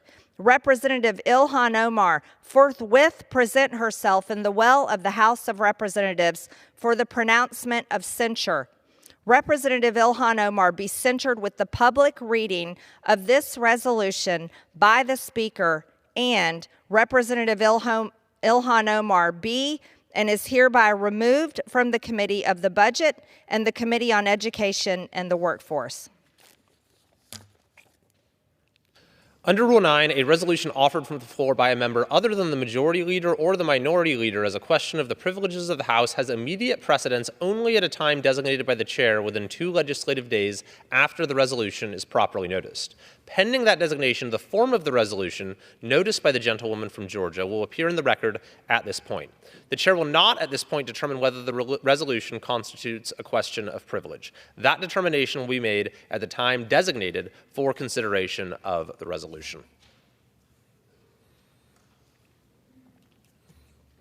Under the Speaker's announced policy of January 9th, 2023, the gentlewoman from Connecticut, Ms. DeLauro, is recognized for 60 minutes as the designee of the minority leader.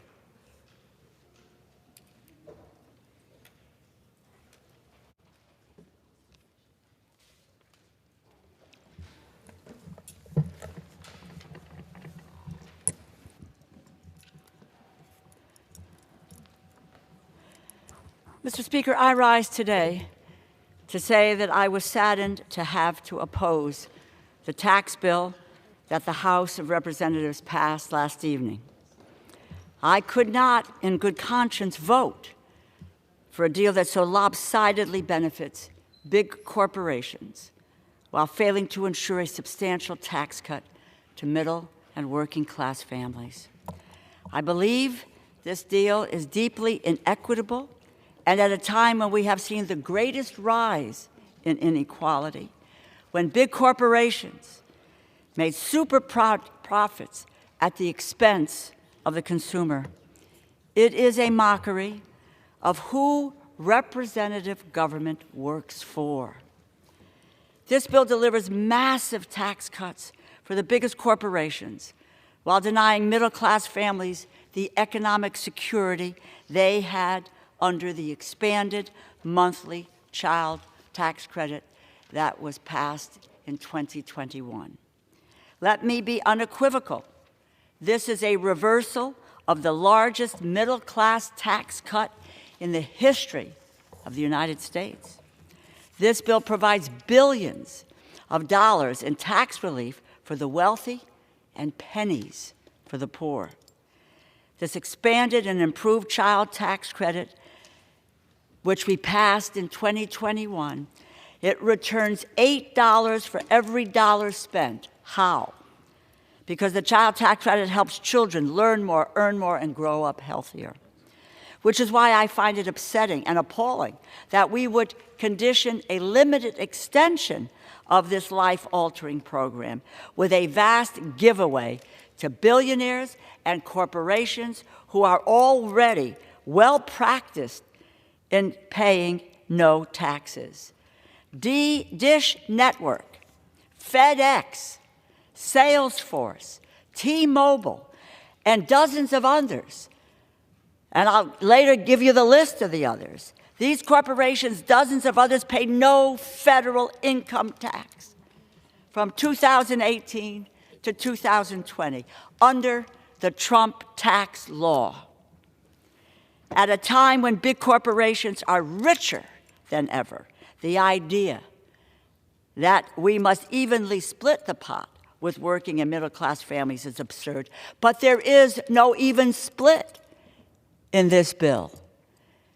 It's $5 for the corporations and $1 to our children. Understand, people are calling this an expansion of the child tax credit. It is no expansion of the child tax credit.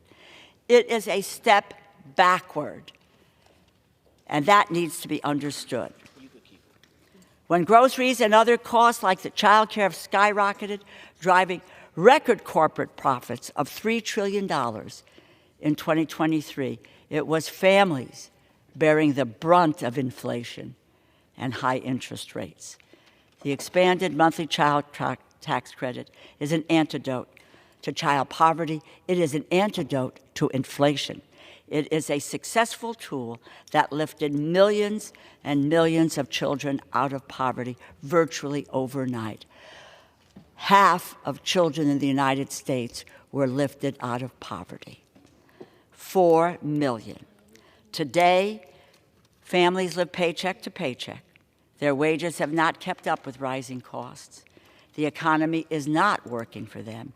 And to our great shame, it is children who will suffer the most. This bill fails to sufficiently improve the child tax credit. It leaves millions of middle-class families without a tax cut like they received in 2021. It keeps millions of children in preventable poverty because of a policy choice. This bill strips working-class families of the true economic security that was achieved with the expanded monthly child tax credit under the American Rescue Plan.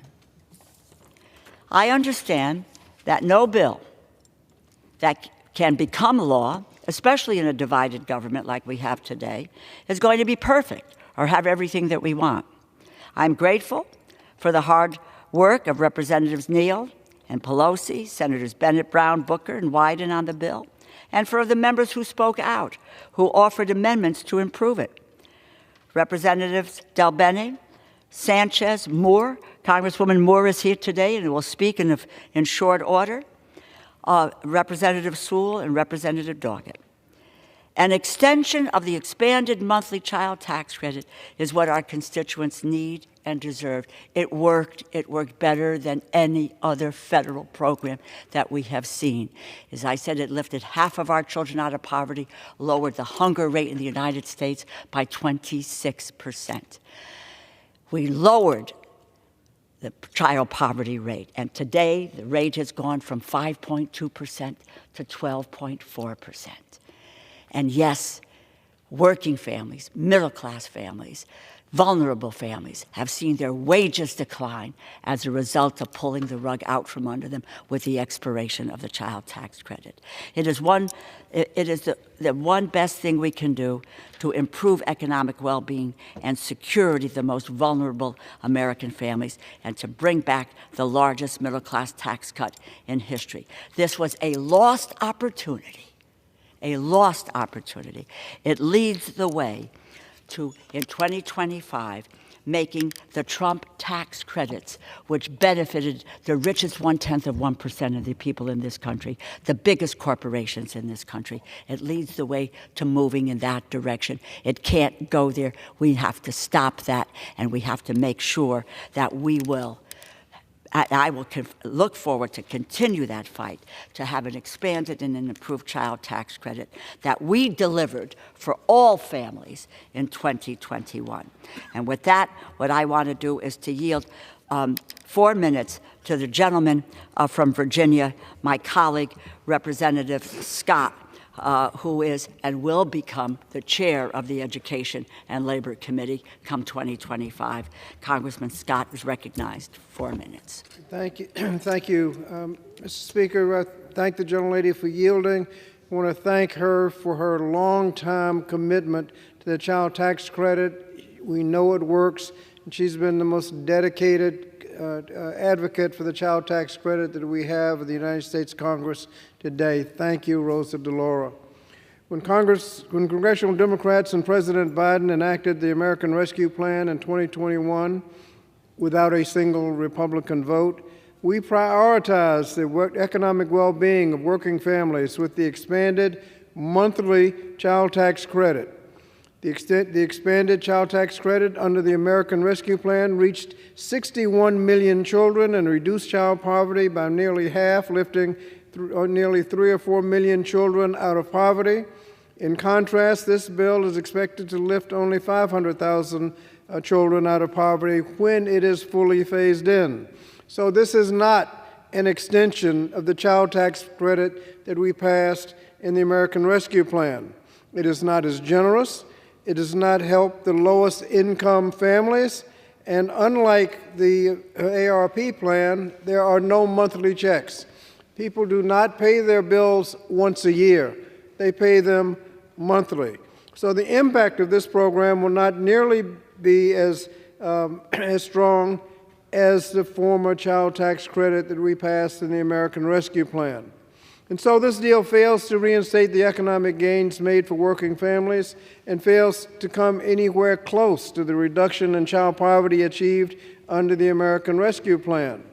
And while providing only $33 billion in benefits for children, this bill prioritizes $185 billion in tax cuts for corporations that were included in the 2017 Trump tax scam. It is overwhelmingly lopsided in favor of big corporations that are already paying historically low tax rates as a result of the Trump tax scam. And what's even more egregious is the bill makes the tax breaks for corporations and businesses retroactive and immediate, while not doing the same for working families. This doesn't make sense from either a budgetary or a public policy perspective, and is a bold display of misplaced priorities. It is notable that congressional Republicans sanctimoniously complain about the national debt and budget deficits. Earlier this month, Republicans on the House Budget Committee even passed the so-called Fiscal Commission Act because they were seemingly so concerned about the national debt and claimed to want to do something about it. And yet, they consistently abandon all sense of fiscal responsibility when it comes to enacting corporate tax cuts. In fact, before the bill has even come to the floor, we just passed the tax cut last night costing about $200 billion. That, when fully phased in over 10 years, will cost about $700 billion over the 10-year period. And so, Mr. Speaker, ultimately I voted no because this fiscally irresponsible tax deal is too lopsided in favor of corporations and special interests, while failing to provide equivalent support for working families. Again, I thank Rosa DeLauro for her advocacy for the child tax credit and for families, and I yield back the balance of my time. I thank you, and I thank the gentleman from Virginia, and someone who has been an indefatigable champion for education and for working people in this country, and always at the forefront of what makes sense in terms of providing for the economic security of people in this country, and particularly in children, in his work. And he just hit the nail on the head that this is a question of just such gross inequity that is going to be foisted on our families and our children. And the people who are standing up and talking about the expansion are just fooling themselves about what this bill is about. They need to take a look at who the beneficiaries are. And I just say a thank you to Congressman Scott for his work now and what he's done in the past and what he will continue to do in the future in this body. Thank you so much for being here. And with that, let me yield to the gentlelady from Wisconsin, Congresswoman Gwen Moore, who sits on the Ways and Means Committee, and in that committee stood, and she'll talk about her amendment, which was defeated on a party line vote, but someone who's never afraid to stand up and to speak out, and she did so last night on this floor in opposition to this lopsided tax deal. Congresswoman Moore was recognized for 5 minutes. Thank you so much for putting together this special order Representative DeLauro, Mr. Speaker. I felt really compelled to come to the floor because 1 minute last night during the tax debate did not seem to be inadequate to explain why I adamantly opposed the tax bill in its current iteration. Mr. Speaker, Ms. DeLauro, what I have been told is that a half loaf is just better than no loaf at all. That this tax bill was a compromise.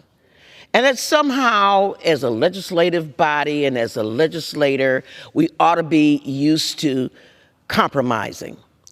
But I just didn't want to capitulate.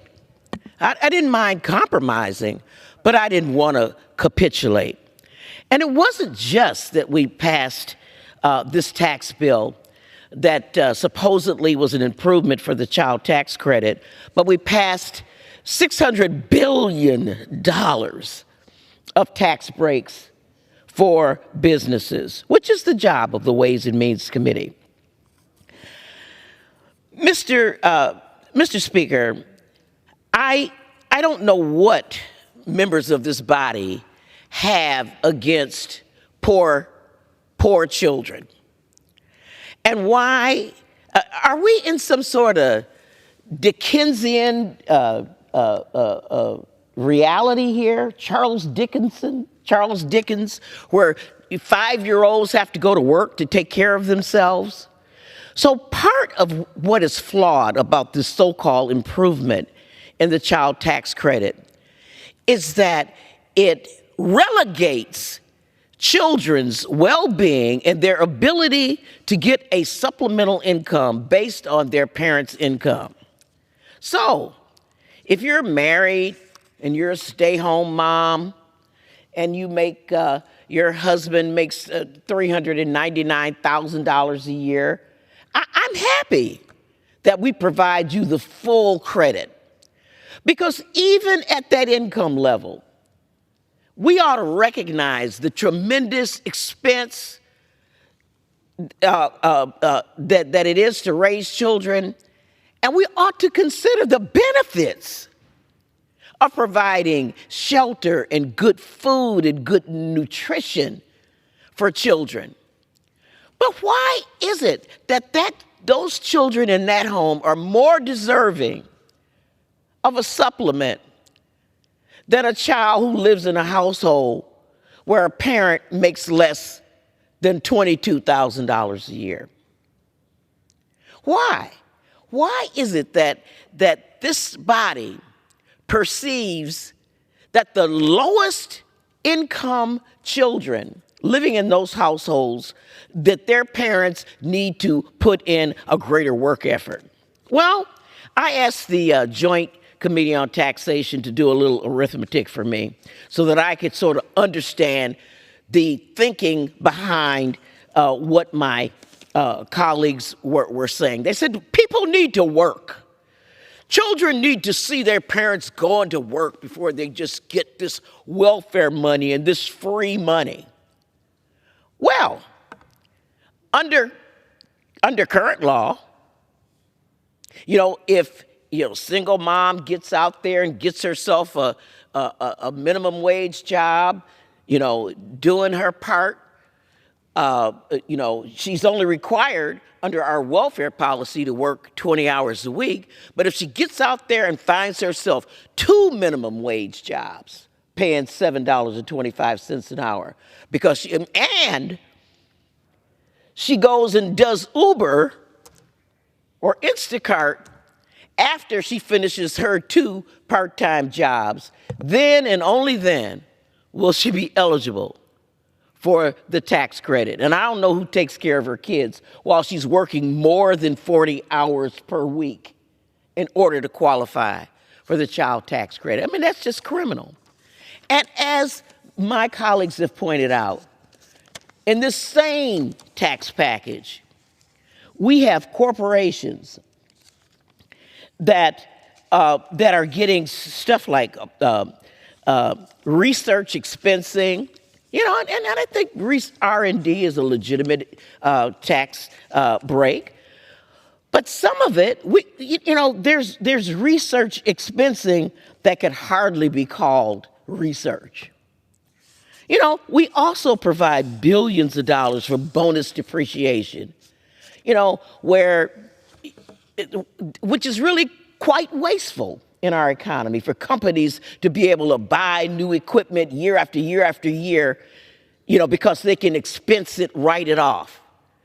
And while they're able to write off their business expenses, we're writing off millions of children whose parents don't have tax liability. So companies can have no tax liability, pay no taxes, and get $600 billion, and parents who have no tax liability get nothing. Now, I'm going to yield back to you in a moment, Ms. DeLauro, but I would like you to yield to a question before I do.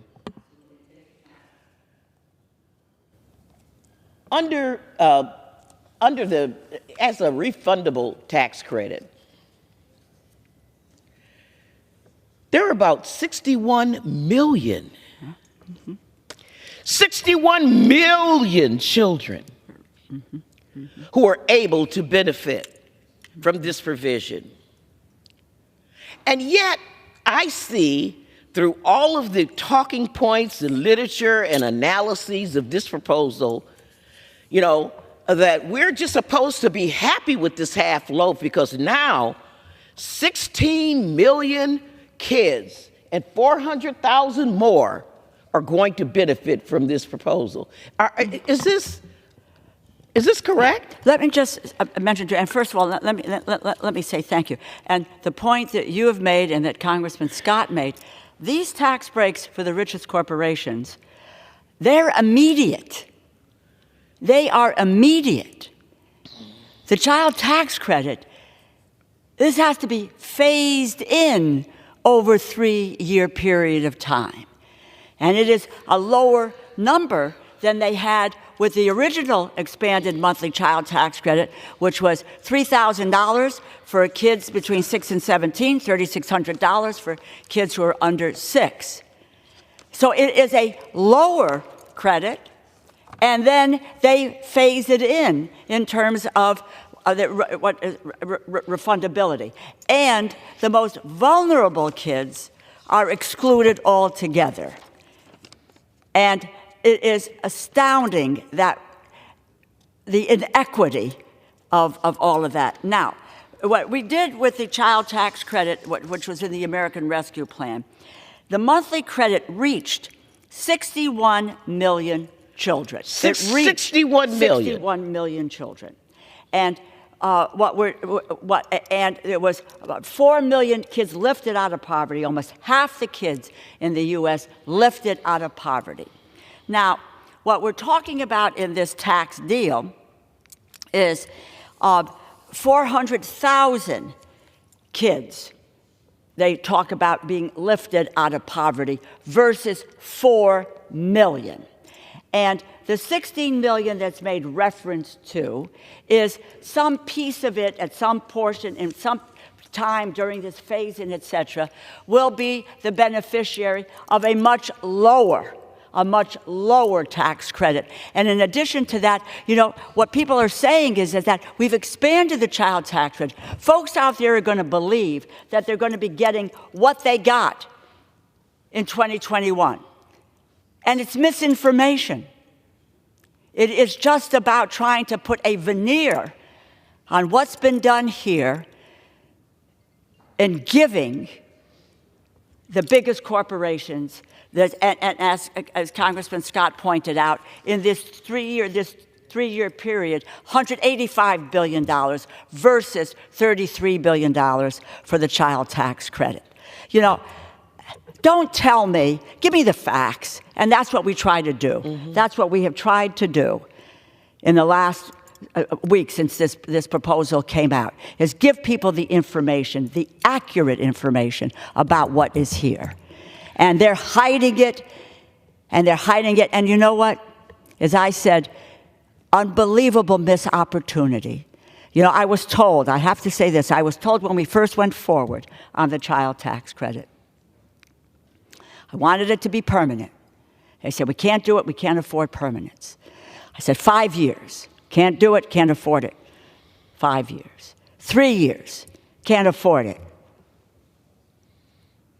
1 year. And then they asked me, would you support 1 year of expanded monthly child tax credit? And I said, yes. And as I mentioned earlier, the most successful federal program that we have seen coming down the pike that met its mission in lifting kids out of poverty and providing families with economic security, helping them to deal with the cost of living effort. I was also told at that time, Rosa, we do it for a year, it's not going to go away. Yeah. It's not going to go away. It went away. And the first opportunity that we had to restore the child tax credit, we failed. We pushed more fail. kids into poverty. That's right. The kids have gone back into poverty. And it's preventable, as you pointed out. This is preventable poverty. We know the answer, and we have refused to take that answer and move forward on it. That's what happened here last night. Can I ask you another question? Will the gentlelady continue to yield? As you mentioned, I had a proposal, a compromise. Your amendment, go for it. A compromise, not what I wanted. I wanted a fully refundable tax credit. But I was looking at our current work requirements for this tax credit. And I said to myself, even though a work requirement really defies the whole purpose of a child supplement, if we were to compromise and have a work requirement, why would someone who, through no fault of their own, finds themselves working for $7.25 an hour, you know, they're subject to rules under our welfare reform protocols, under our TANF legislation, to work 20 hours a week when they have young children.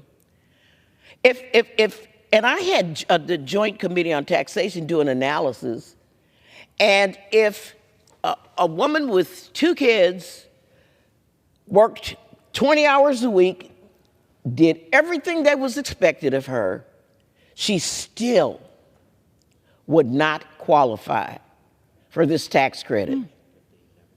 And if she wanted to get a fully refundable tax credit, she'd have to neglect her children in order to do it. She'd have to work more than 40 hours, Mr. Scott, in order to qualify. You know, that's slavery, y'all. I mean, are we going to revisit? Why are we continuing to cling to these old models of financing our economy and deciding that women who, by definition, you know, are typically single parents struggling to raise their kids, must work more than 40 hours in order to receive a benefit from their government? Why is that? Why? What do they have against these poor children? And I would ask you to yield to that question. Well, you ask a very relevant question, and we have seen Congressman Casar, Congressman Scott, yourself, we've seen on this floor the denigration of working families in this country. It is that they don't work, that the first people who, when we talked about the child tax credit, they said, well, they're not going to go to work, that they're going to spend the money on drugs. Right. And when we got the data of what happened in that 1 year, we found that women used the money for childcare so that they could go to work, that the money was used to buy food, to pay a rent, to buy school supplies, to pay for health care, for a mortgage payment, For child care. Child care was one of the biggest issues because then it allowed people to go to work. And it incentivized them to work. That's right. It's because they want to denigrate working folks. And that they say these corporations and the folks at Tenet and the richest 1/10 of 1% who cut coupons, that's the work. They exercise their fingers with a scissor and cut coupons, or the corporations who deal with stock buybacks. That's okay. They're not held accountable. But by God, we are going to put it to people who are trying to make ends meet, trying to deal with the cost of living and inflation today, and that child tax credit helps them do that, and we pulled the rug out from under them. And so, Mr. Laurel, my only proposal was I thought to have a more generous phase in. If you're going to require people to work, why not allow them to have 40% of the credit after the first $2,500 of income? That way, someone who was working and trying to meet all of the program requirements of a TANF recipient could go to work and feel some dignity, as they claim that you get, some dignity going to work, making work pay. They go and do their 20 hours, and they're able to have time to deal with their children and help them with their homework, and they get the earned income tax credit. Playing by the rules. And all we do is just move the goalposts further and further away. Under this bill, you cannot work your way out of poverty. And we're going to make sure you stay there. I thank the gentlelady. You just, you hit all of the efforts in this. Look, and you just said it.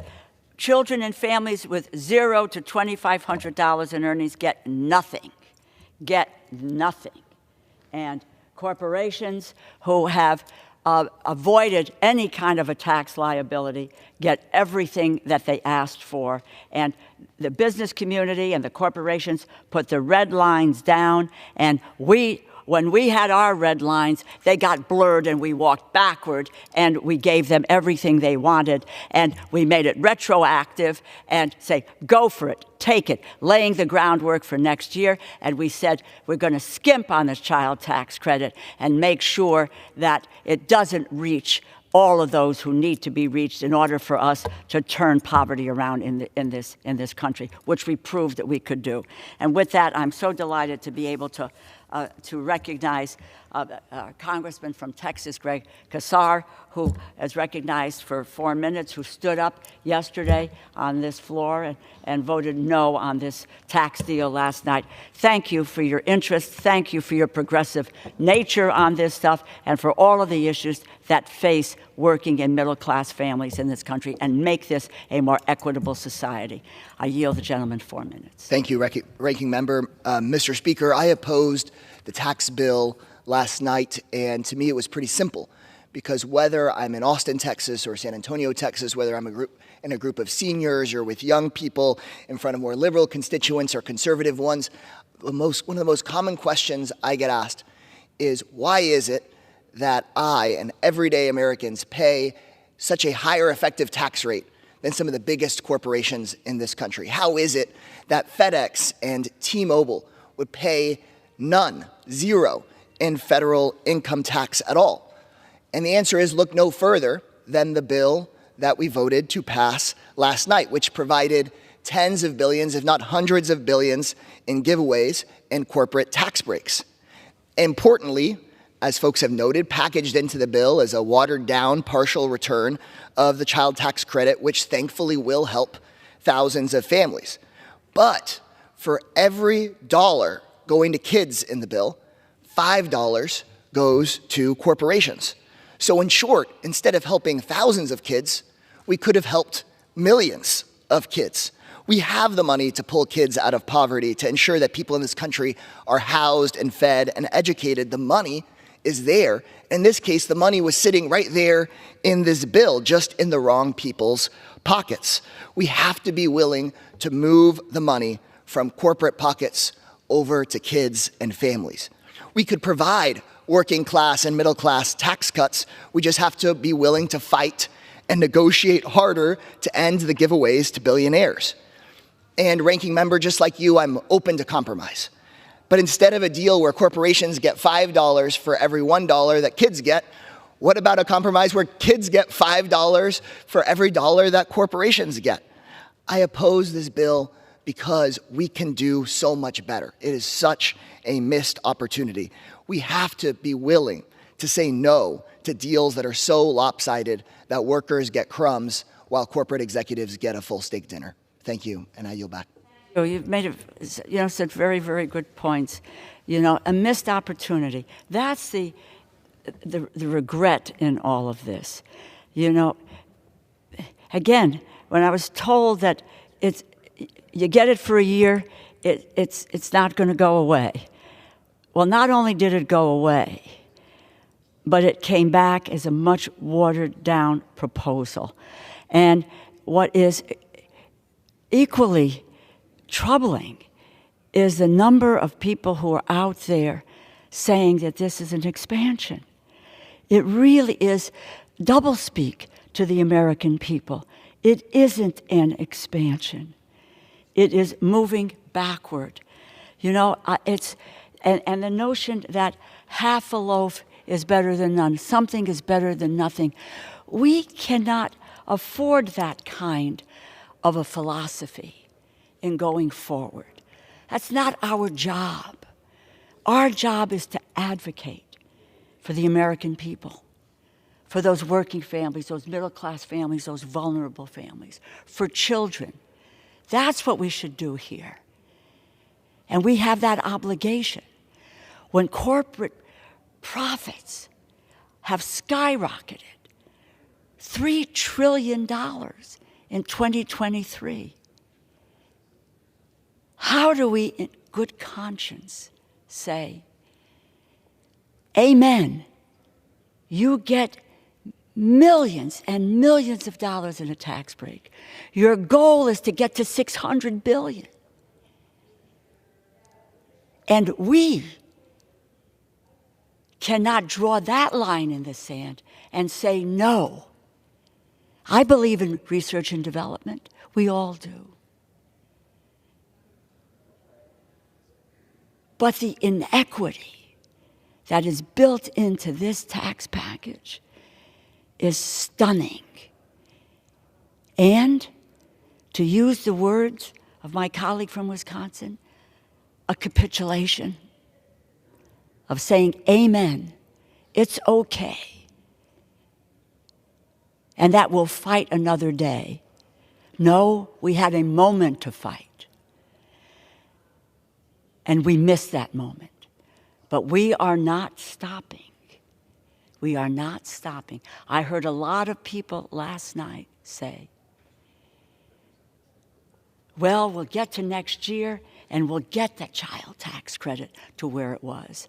And it was not just a mental note. I made a list of the folks who talked about getting us to where we need to be. And time flies. We are going to hold people to their words here.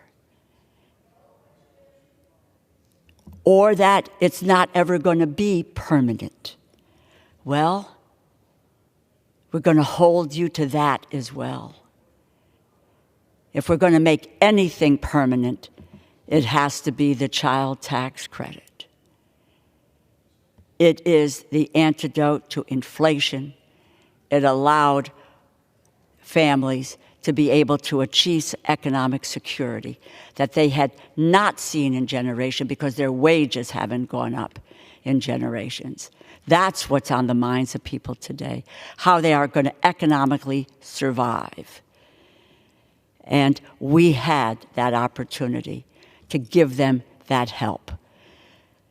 I don't put aside helping 400,000 kids, but we could have helped many millions of kids in what we call preventable poverty. If we don't understand what our values are, who we are, why we are privileged to serve in this institution. And we can look at public policy in a way that makes a difference for people. The great Joseph Stiglitz, who is a Nobel laureate in economics, who said, inequality is not because of globalization or modernization, but it is the public policy choices that we make. And last night, this body made a public policy choice to continue the inequality and inequitable advantage that corporations have over their lives, their families' lives, their kids' lives. That's not the direction we're going in. We will continue the fight that we have started here. This now goes to the United States Senate, and let's just see how we can influence the process there. And we will continue until there is a permanent child tax credit. And what is important that comes out of this debate in the last several days is that we have raised the decibel level on a child tax credit, its success, and its future as permanent for this country. And we're going to keep it on that front burner, and we're not going to let it go. And with that, I yield back the balance of my time. I want to say a thank you to Congressman Scott, Congresswoman Gwen Moore, and Congressman Kassar for being here this afternoon. Thank you. Under the Speaker's announced policy of January 9th, 2023, the gentleman from Wisconsin, Mr. Grothman, is recognized for 60 minutes as the designee of the Majority Leader. Wow, we're not going to go that long, but we're going to start off by leading with If the gentleman would suspend, Yes. the chair will receive a message.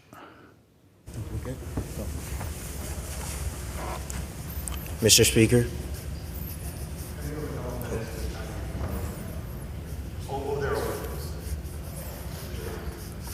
The chair will receive a message. Mr. Speaker, I have a message from the President of the United States. Mr. Speaker, Madam Secretary. I am directed by the President of the United States to deliver to the House of Representatives a message in writing. The gentleman from Wisconsin is recognized.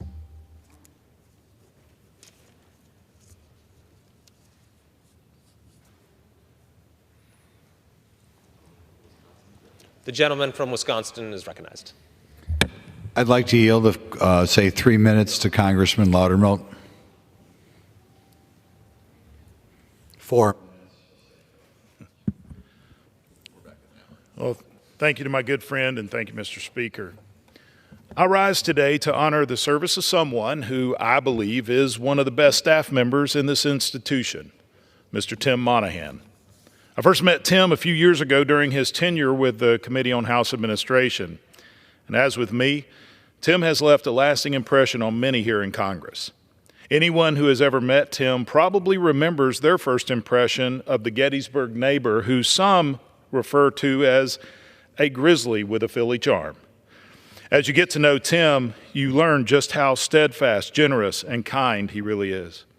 He's the kind of person who can handle anything that's thrown his way, whether it be big feelings, awkward moments, and even the most outlandish member requests.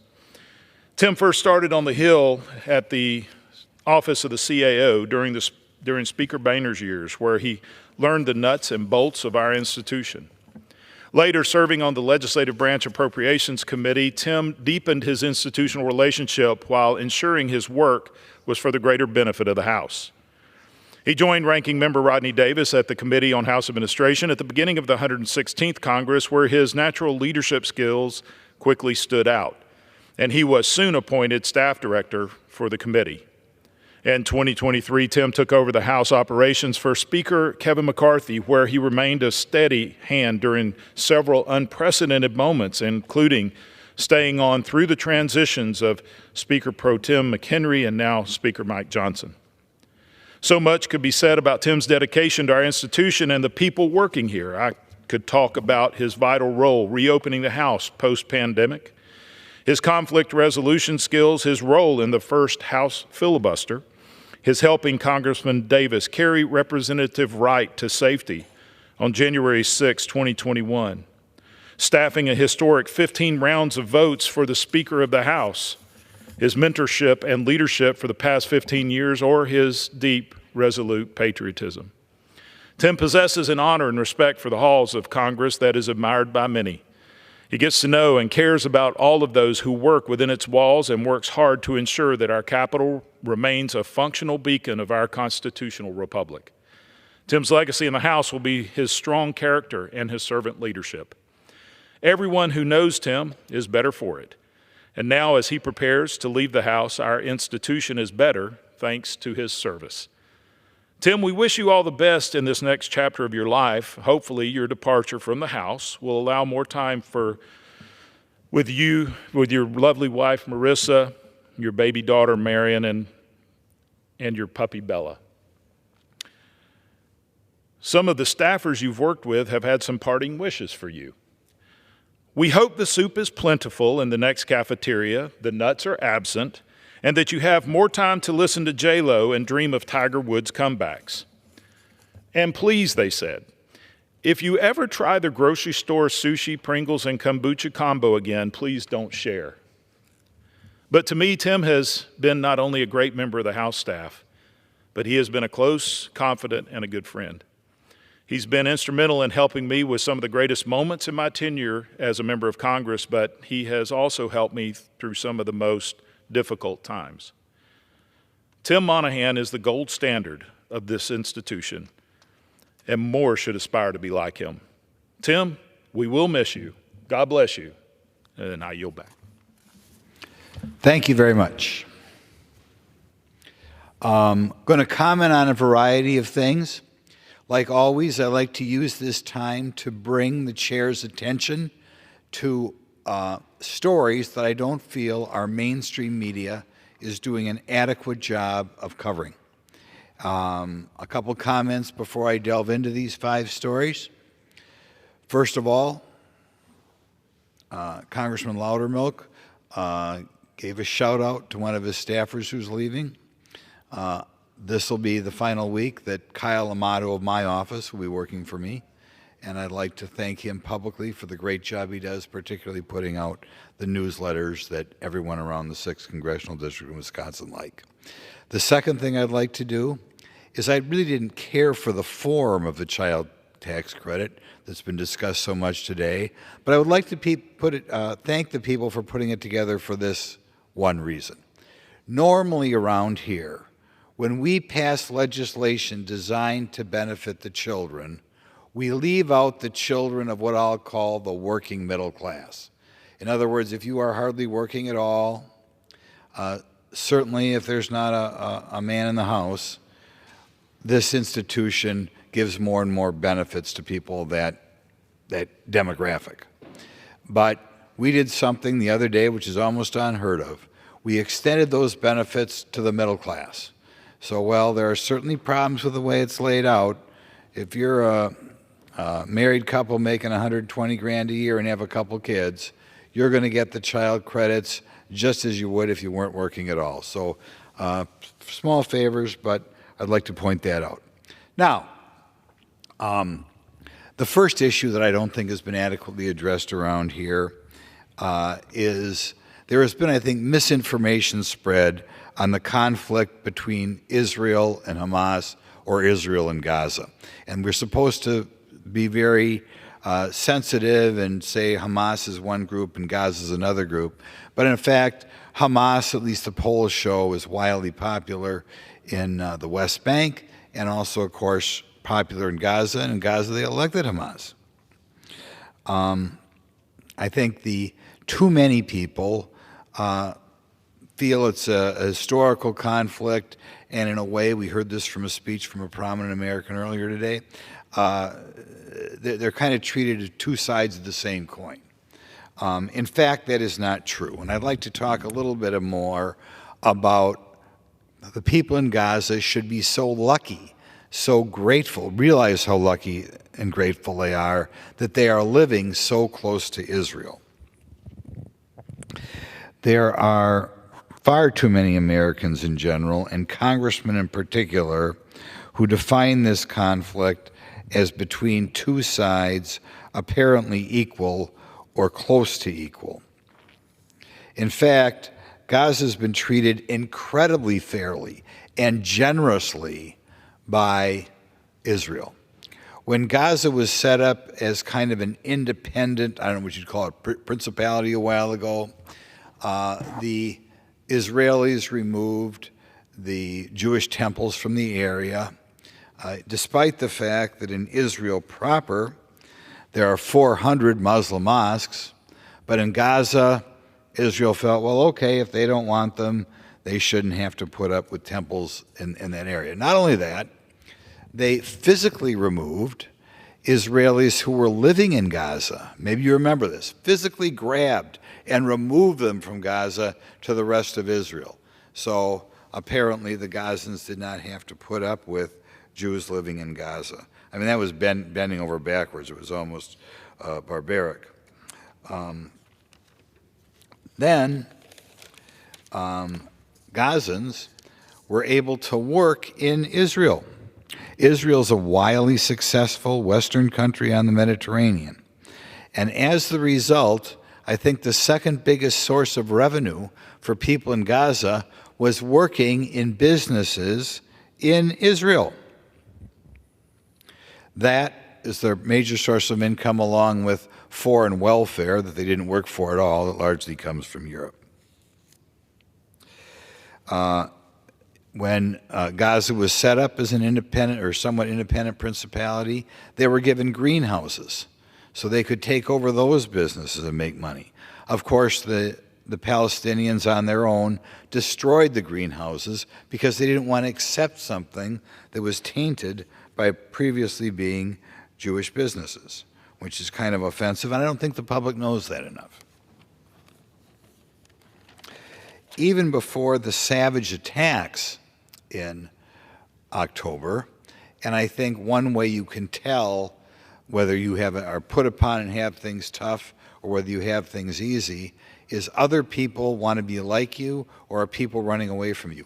Already at the time of the barbaric acts in October, there were thousands, over 10,000 people from Thailand living in Israel, working in Israel. In other words, they came halfway around the globe from Thailand to Israel to work in Israel. At first, I was kind of stumped when they said that Thai nationals were killed by Hamas in Israel, or Thai nationals were taken hostages in Israel. I thought, what in the world are people from Thailand doing in Israel? But actually, they knew it was so wonderful working in Israel that they came halfway around the globe to work there. And as a practical matter now, since Israel can no longer trust the Palestinians, those jobs are going to be opened up to people around the world, and not enough people know that, right? Be they people from India, which is a booming country in its own right, Sri Lanka, Vietnam, Kenya, Malawi. They are coming from around the world to replace the Palestinian workers who were fortunate enough to have jobs in Israel. And by the way, those Gaza citizens who worked in Israel were making far more money than your average person in the Arab world is making. That they just lucked out that they were near enough to Israel and they could grab these good jobs. And now that they kicked them away by killing so many Israelis, they are going to be replaced by other people all around the world. In one thing that I think has not been publicized anywhere near enough, there are talks of 25,000 people from Ecuador who may come to Israel to work. Think about that. The Gazans think they're so put upon that they have to kill the Israelis, chop off their heads, chop off the heads of children, and meanwhile, people in Ecuador are coming halfway around the world, possible plans of taking 25,000 Ecuadorians living or to live in Israel and take those jobs. That's something that every American should know. They don't know it because the American press is not covering it. they're allowing people to believe that, oh, those poor Gazans, they don't realize that people from Thailand or Ecuador or the southern part of Africa would move halfway around the world, goodbye to my families, to be in heaven, to work in Israel. By the way, there's another item that ought to be pointed out with regard to how well the Arabs in Israel have it. Not long ago, there were efforts made for a two-state solution. Bad idea, but nevertheless, they talked about doing it. And at the time, when they talked about it, they thought, okay, in this area of land which we call Israel, we're going to have some of that land be Israel and some of that land be Palestine. And so people don't have to be offended. The Israelis living in what would become Palestine would move to Israel, and the Palestinians living in what would become Israel will move to Palestine. Seemed, at first blush, kind of a common sense thing. You know who screamed bloody murder? The Palestinians who were going to have to move to Palestine and leave Israel. Because when push came to shove, they know that their children would be a lot freer, get a lot better education, and be a lot more economically well off living in Israel than they would in Palestine. Palestine would probably become another state like Gaza, kind of a crooked state in which whatever leadership they vote for takes the foreign aid and keeps it. By the way, some of you older people, I don't know how old the chair is, remember Yasser Arafat, who many, many, many years ago was running Gaza. Apparently his ancestors now, they got out. They're living in Paris. They don't want to live in Gaza. They're living in Paris, high on the hog, with all the money that Yasser Arafat managed to make off the foreign aid the West was sending to Gaza. So in any event, I would ask the press to report a little bit about these land swaps, even that's kind of an old story, and in a news story, point out all the people from around the world who would like to live in Israel and replace the Palestinians who kicked away the great jobs that they had in Gaza. And particularly pay attention to what's going on in Ecuador and how many people from Ecuador are going to come halfway around the world to be grateful to have the jobs that the Palestinians kicked away who were living in Gaza at this time on the beautiful Mediterranean Sea. Now, the next thing we want to talk about, and I don't think has been adequately addressed, we reported on the tax bill yesterday. And I'm not sure you could call it a major bill. There were good things in the bill and bad things in the bill, as you can imagine, because it was part of negotiations between Republicans and Democrats. As I mentioned, the child tax credits probably have an element of welfare in them, which is bad. On the other hand, they did go to the middle class, and it was one of the few things that we don't phase out and say, because you're making $60,000 a year, we're going to take them away from you, we're going to punish you for working or punishing to get married. But there was another provision in there that I really disliked, even though I voted for the bill because overall the positives outweighed the negatives. But it's a provision that was only in there because the press corps does not highlight it. And that's low-income housing tax credits. It's a little bit of a boring topic, but I asked the chair to indulge me a little bit. There are a variety of ways in which the federal government, it's none of their business to do it, by the way, but in which the federal government tries to provide low-income housing for people. And one is by giving a low-income housing tax credit to property developers of low-income housing. Now, we tweaked that credit for only a 2-year period and only a certain type, subset of that credit yesterday in the bill. But people ought to, or the press corps ought to talk a little bit about these credits, because I don't think that they would survive the light of day or survive appropriate attention by the mainstream media. My problem with them, in addition to my problem with all federal mucking around in low-income housing, particularly low-income housing that's not for the elderly. For the elderly, I guess I can say positive things about it. For the disabled, I can say positive things about it. But the low-income housing tax credit means that when the federal government gets involved, a huge beneficiary is, quite frankly, well-off property developers.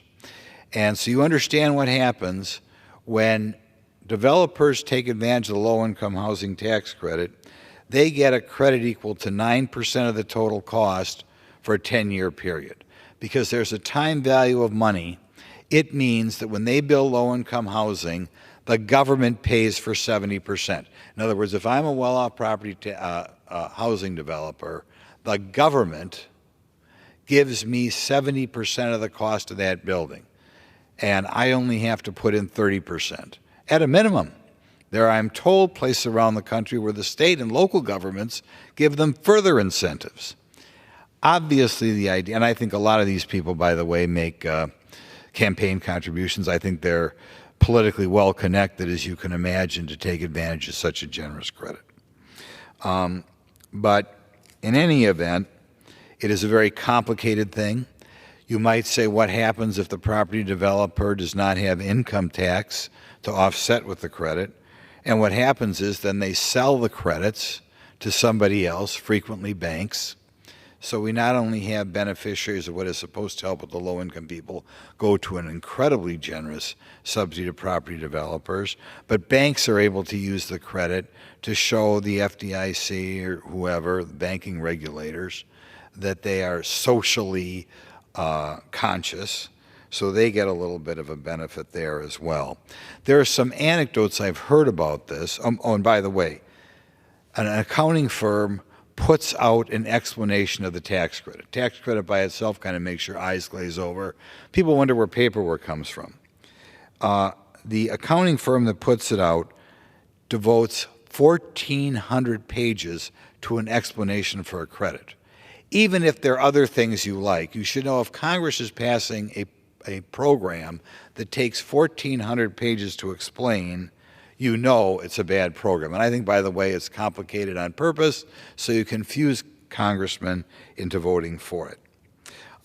Because the government, not surprising, is paying for 70% of the cost of that apartment in general costs 30% more than an apartment would if it was built in the private sector without having the government muck around.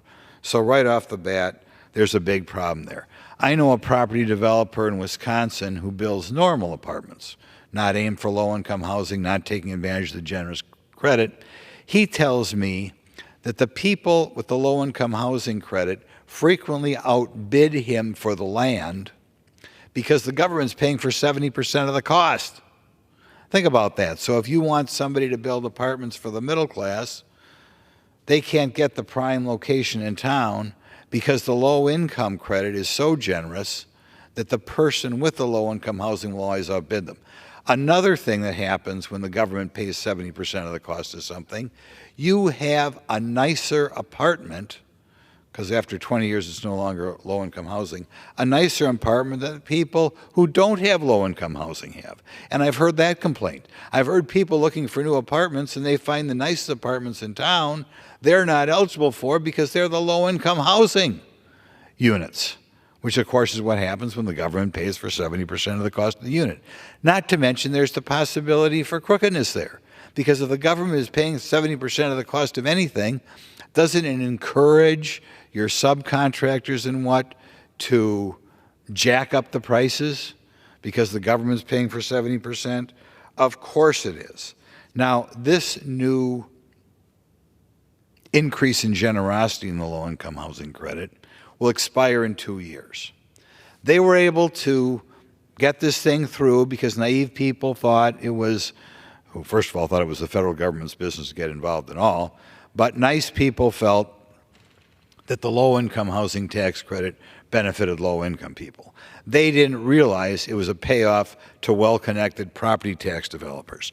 But if the press corps would wake up and write articles about this program, it would not survive the next 3 or 4 years. The only reason this program, which I consider to be about the most questionable part of the Internal Revenue Code, the only reason this thing is able to survive is because the slumbering press corps does not report on it. Now, there are a lot of programs on it. I don't like to highlight one nonprofit, but the Cato Institution has a great expose of what this program out there, if you want to find it on the internet. It's about 5 years old, but it's as accurate today as it was then. And if we talk about it, if you think the Internal Revenue Code is used by well-heeled people to get things in there, this is for you. And I strongly encourage the press corps to pay attention to the low-income housing tax credits. And like I said, it's a waste of taxpayer money. And worst of all, I'm the type of congressman who tries to look out for the average guy. These are provisions stuck in the Internal Revenue Code to benefit the well-off, the politically well-connected, and just because they put a kind of a nice-sounding title to it, low-income housing tax credit, you think they're looking out for the poor. They're looking out for the well-heeled property tax developer. So there's the second thing that our slumbering press corps should pay attention to. The third thing I want to talk about is an issue we've talked about many times before, but since I last addressed the chair, we released the figures on the number of people coming across the border. Now, I had guessed the last time I was up here that for the first time ever, we'd have over 300,000 people a month crossing the border. I remind people that back in the days of President Trump, that number was, depending upon the year or depending on the month, around 10 or 12,000. So we've gone from 10 or 12,000 people a month crossing our border, what we'll call illegally, because I think they're asking for asylum they don't deserve, 10 or 12,000 to 300. This is just shocking. Whenever I look at it, I can't believe it. 370,000. So we've gone up about 30 times as many people crossing into the United States as we did 3 years ago. The American public ought to be absolutely appalled. And we have an administration, Joe Biden, who fumbles around and says, well, I guess maybe we should do something about that. Maybe Congress should meet with me and we should try to do something. The American public should know the fact that we've gone up from 12,000 to 370,000 has nothing to do with Congress. It's the inability of the Biden administration to want to enforce the law. This is something they want by design. They want, instead of 12,000 people coming here illegally every month, they want 370,000. And if they went back to the policies of President Trump, we are told just to stay in Mexico situation, we would reduce this number by 85%. Now, it'd still be over 50,000. We still have more work to do. It'd still be a disaster. But he could just, by the signing of a piece of paper, he could knock that 370,000 figure back down to 40 or 50,000. Pointing out other things that are going on that are the mainstream media is not doing a very good job on. In the 370,000, there were about, one more time, about 12,000 unaccompanied minors. Now, there's another thing that's gone up exponentially under this administration, and the mainstream media purports to care when families are separated. I'll tell you, when you have 12,000 people cross the border without the parents, that's family separation. Those kids should be turned around and sent back to their parents or contact their parents. Now, we don't do anything like that at all. If the child shows up and they've got a piece of paper on their T-shirt that says, deliver me to Uncle Joe in Portland, Oregon, we buy them the plane ticket, we deliver them to Uncle Joe. We don't do DNA testing to see if it really even is Uncle Joe. It's a recipe for human trafficking when people want to take advantage of young children, but the press allows it to happen. Under President Biden, they screamed about family separation when it was only a very temporary thing for a very small number of kids. Now you have 10, 11, 12,000 kids a month, no big deal. We don't talk about it.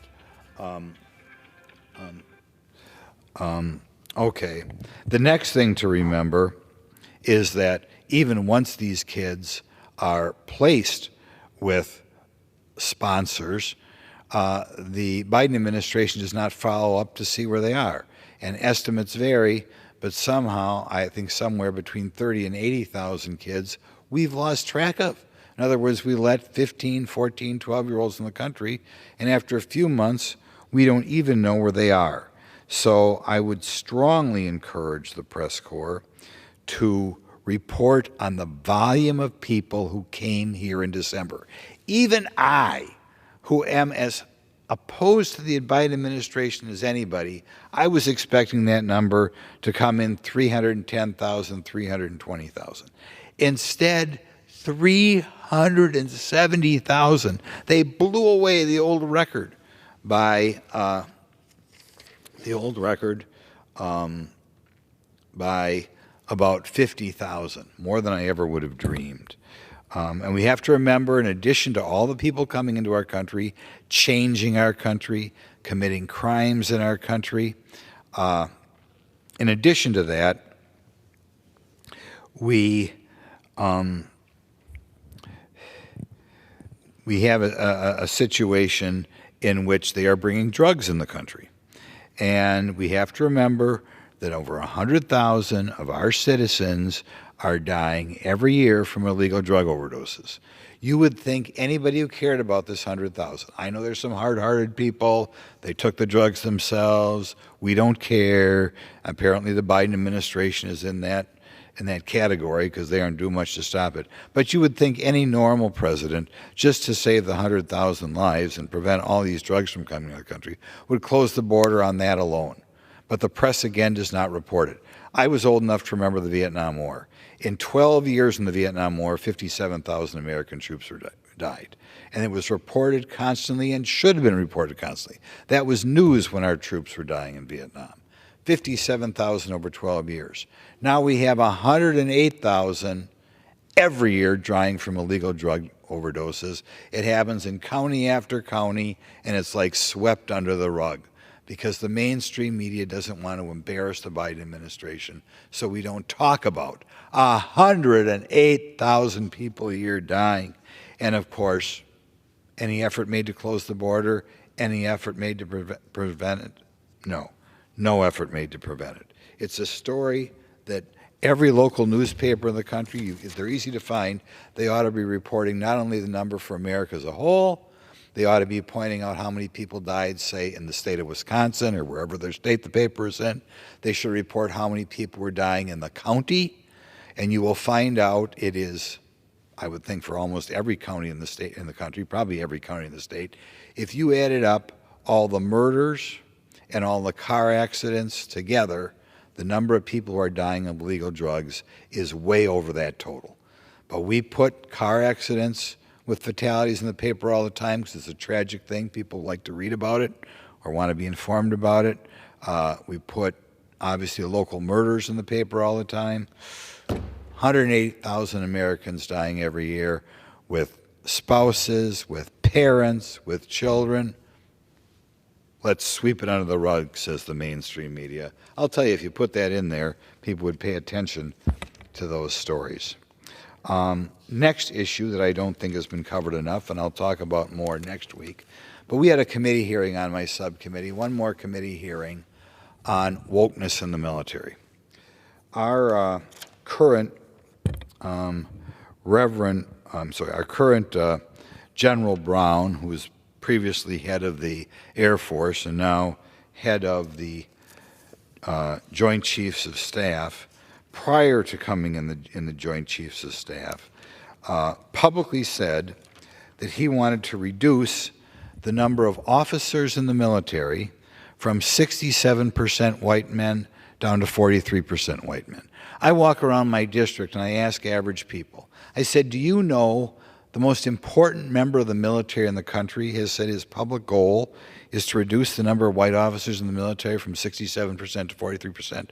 Almost nobody knows. The rest of the people are shocked. I told this to a Vietnam veteran who fought in Vietnam. I thought he was going to break down and cry right there when he found out what was happening to our military. They have taken the single most important agency in the United States, and they run it like it's some stupid community college, where it doesn't matter who we promote, where we don't have to pay attention to merit. Who cares? I can go to a cocktail party and brag about how many Hispanics or how many Asians or how many Native Americans are in the military.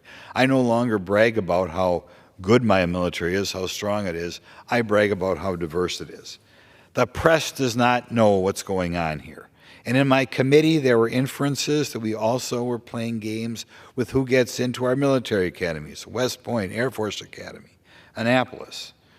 Implication, and I nominate for those people like all Congress would do every year, but testimony was they're putting thumb on the scale as to who gets into these.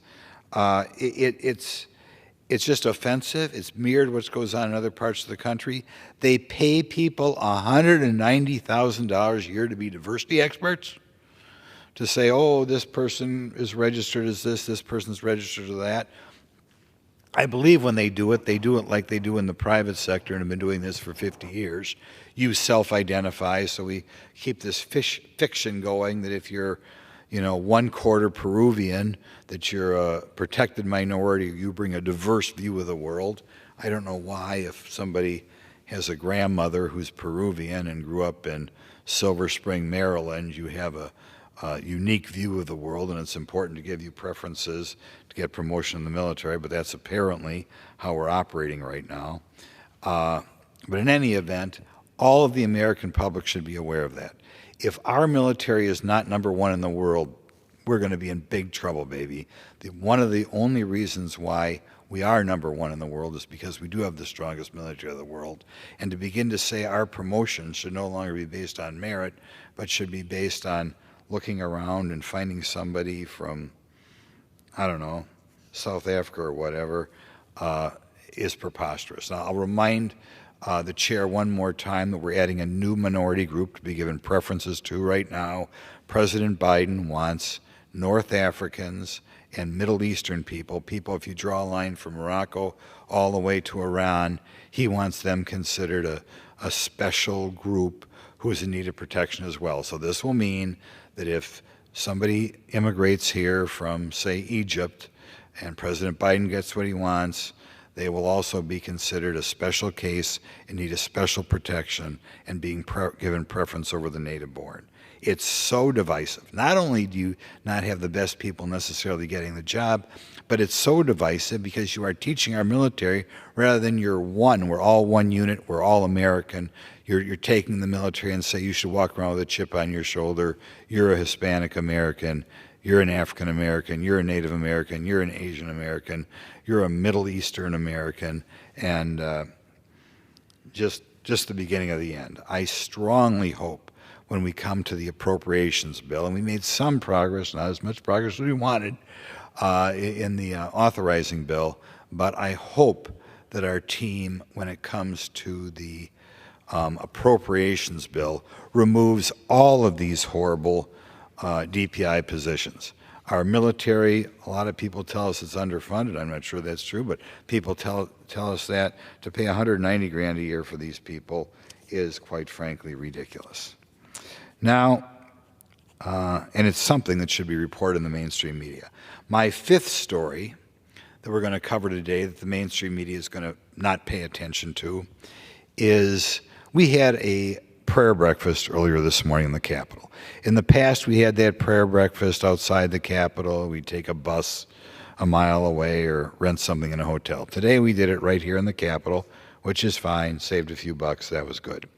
And President Biden came over, gave a little speech, which was good. But the main speaker was the chaplain of the Senate. And the chaplain of the Senate was very animated, gave quite a long sermon. But it was an interesting sermon because I believe he called for a fast of all Americans of once or twice a week. It wasn't a full fast. I think you could drink water. The fast would end every day at 3 o'clock. But nevertheless, I thought it was interesting that Reverend Black from the U.S. Senate who claim there are a lot of senators or members of the Senate, I think maybe he was mentioning staff too, who fasted frequently. And of course, he quoted several Bible verses in both the Old and New Testament in which the Israelis fasted. Jesus' disciples, after he left, were going to fast. I thought it was interesting that we had such a student of the Bible that the chaplain of the Senate, who's been here since 2003, was calling for fasts. I think it's something interesting and ought to be in your local newspaper if you want to know what's going on around here. I mean, it was a prayer breakfast. A significant number of U.S. senators and congressmen attended. The President of the United States attended. Wouldn't you think they'd cover it? I bet if I look in the mainstream newspapers tomorrow, the Washington Post, the New York Times, blah, blah, blah, the Milwaukee Journal in my area, they will not cover the fact that the longtime chaplain in the U.S. Senate called for a fast. So those are 5 stories that have been underreported. We will ask if there are any members of the mainstream media that they see whether their newspapers covered them. And if the stories are even a little bit old, doesn't mean it shouldn't be in there. To me, if you're a mainstream newspaper, a citizen who reads you every day should be informed. And every one of these 5 issues, I think somebody who reads the Washington Post, the Philadelphia Inquirer, if that's still around, the Milwaukee Journal, would not know these 5 issues. I'm going to go through them again. The degree to which people all around the world are looking to replace these Palestinians as far as doing work in Israel, the horribleness, the waste of the low-income housing tax credits, which would not survive the mainstream media paying attention to it, what's going on at the border, the degree to which in December we just blew away any totals of people coming across here, and the degree that we have to do something, the wokeness in military, that's the 4th issue, the degree to which the current head of the Joint Chiefs overtly is saying that he does not want the best people running the military if they happen to be white, and that the chaplain of the Senate was such a Bible-believing guy that he called on the congressmen and senators who are there today to begin to fast, and he actually told us that a lot of the U.S. senators are already fasting. So I'd like to thank the chair for indulging me, and I would like to yield back, I guess. That's it? Change in plan? The chair lays before the House a message. To the Congress of the United States.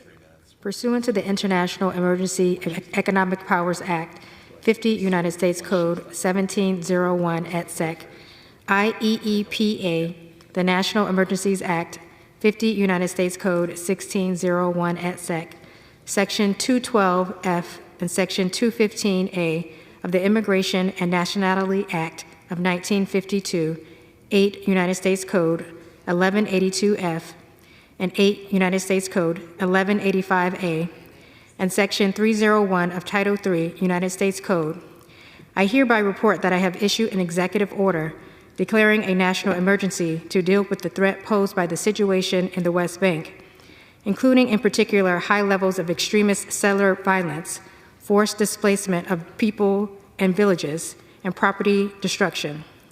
Such actions constitute a serious threat to the peace, security, and stability of the West Bank and Gaza, Israel, and the broader Middle East region, and undermine the foreign policy and national security objectives of the United States.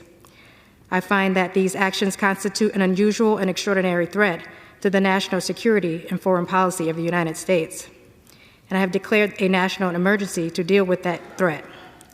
The order authorized the blocking of property and interests in property of any foreign person determined by the Secretary of State in consultation with the Secretary of the Treasury, or the Secretary of the Treasury in consultation with the Secretary of State. I, to be responsible for or complicit in, or to have directly or indirectly engaged or attempted to engage in, actions including directing, enacting, implementing, enforcing, or failing to enforce policies that threaten the peace, security, or stability of the West Bank, II, to be responsible for or complicit in, or to have directly or indirectly engaged or attempted to engage in, planning, ordering, otherwise directing, or participating in certain actions, including acts of violence or threats of violence targeting civilians, efforts to place civilians in reasonable fear of violence, property destruction or seizure or disposition of property by private actors affecting the West Bank. III, to be or have been a leader of or official of certain entities that have engaged in or whose members have engaged in such activities. IV, to have materially assisted, sponsored, or provided financial, material, or technological support for, or goods or services to, or in support of any person blocked pursuant to the order. Or V, to be owned or controlled by, or to have acted or purported to act for or on behalf of, directly or indirectly, any person blocked pursuant to the order. The order also authorizes the blocking of property and interest in property of any foreign person determined by the Secretary of State in consultation with the Secretary of the Treasury to have committed or have attempted to commit, to pose a significant risk of committing, or to have participated in training to commit acts of terrorism affecting the West Bank. In addition, the order suspends the entry into the United States of any non-citizen determined to meet one or more of the above criteria. The order authorizes the Secretary of the Treasury, in consultation with the Secretary of State, to take such actions, including the promulgation of rules and regulations, and to employ all powers granted to the President by IEEPA as may be necessary to carry out the purposes of the order. It directs the Secretary of State, in consultation with the Secretary of Homeland Security, to implement the order as it applies to visas. It directs the Secretary of Homeland Security, in consultation with the Secretary of State, to implement the order as it applies to the entry into the United States of non-citizens. All executive departments and agencies of the United States are directed to take all appropriate measures within their authority to implement the order. I am enclosing a copy of the executive order I have issued. Signed sincerely, Joseph R. Biden, Jr., the White House, February 1st, 2024. Referred to the Committee on Foreign Affairs and ordered printed. For what purpose does the gentleman from Wisconsin seek recognition? Mr. Speaker, I move that the House does now adjourn. The question is on the motion to adjourn. Those in favor say aye. Those opposed, no. The ayes have it. The motion is adopted. Accordingly, the House stands adjourned until noon on Monday next for morning hour debate.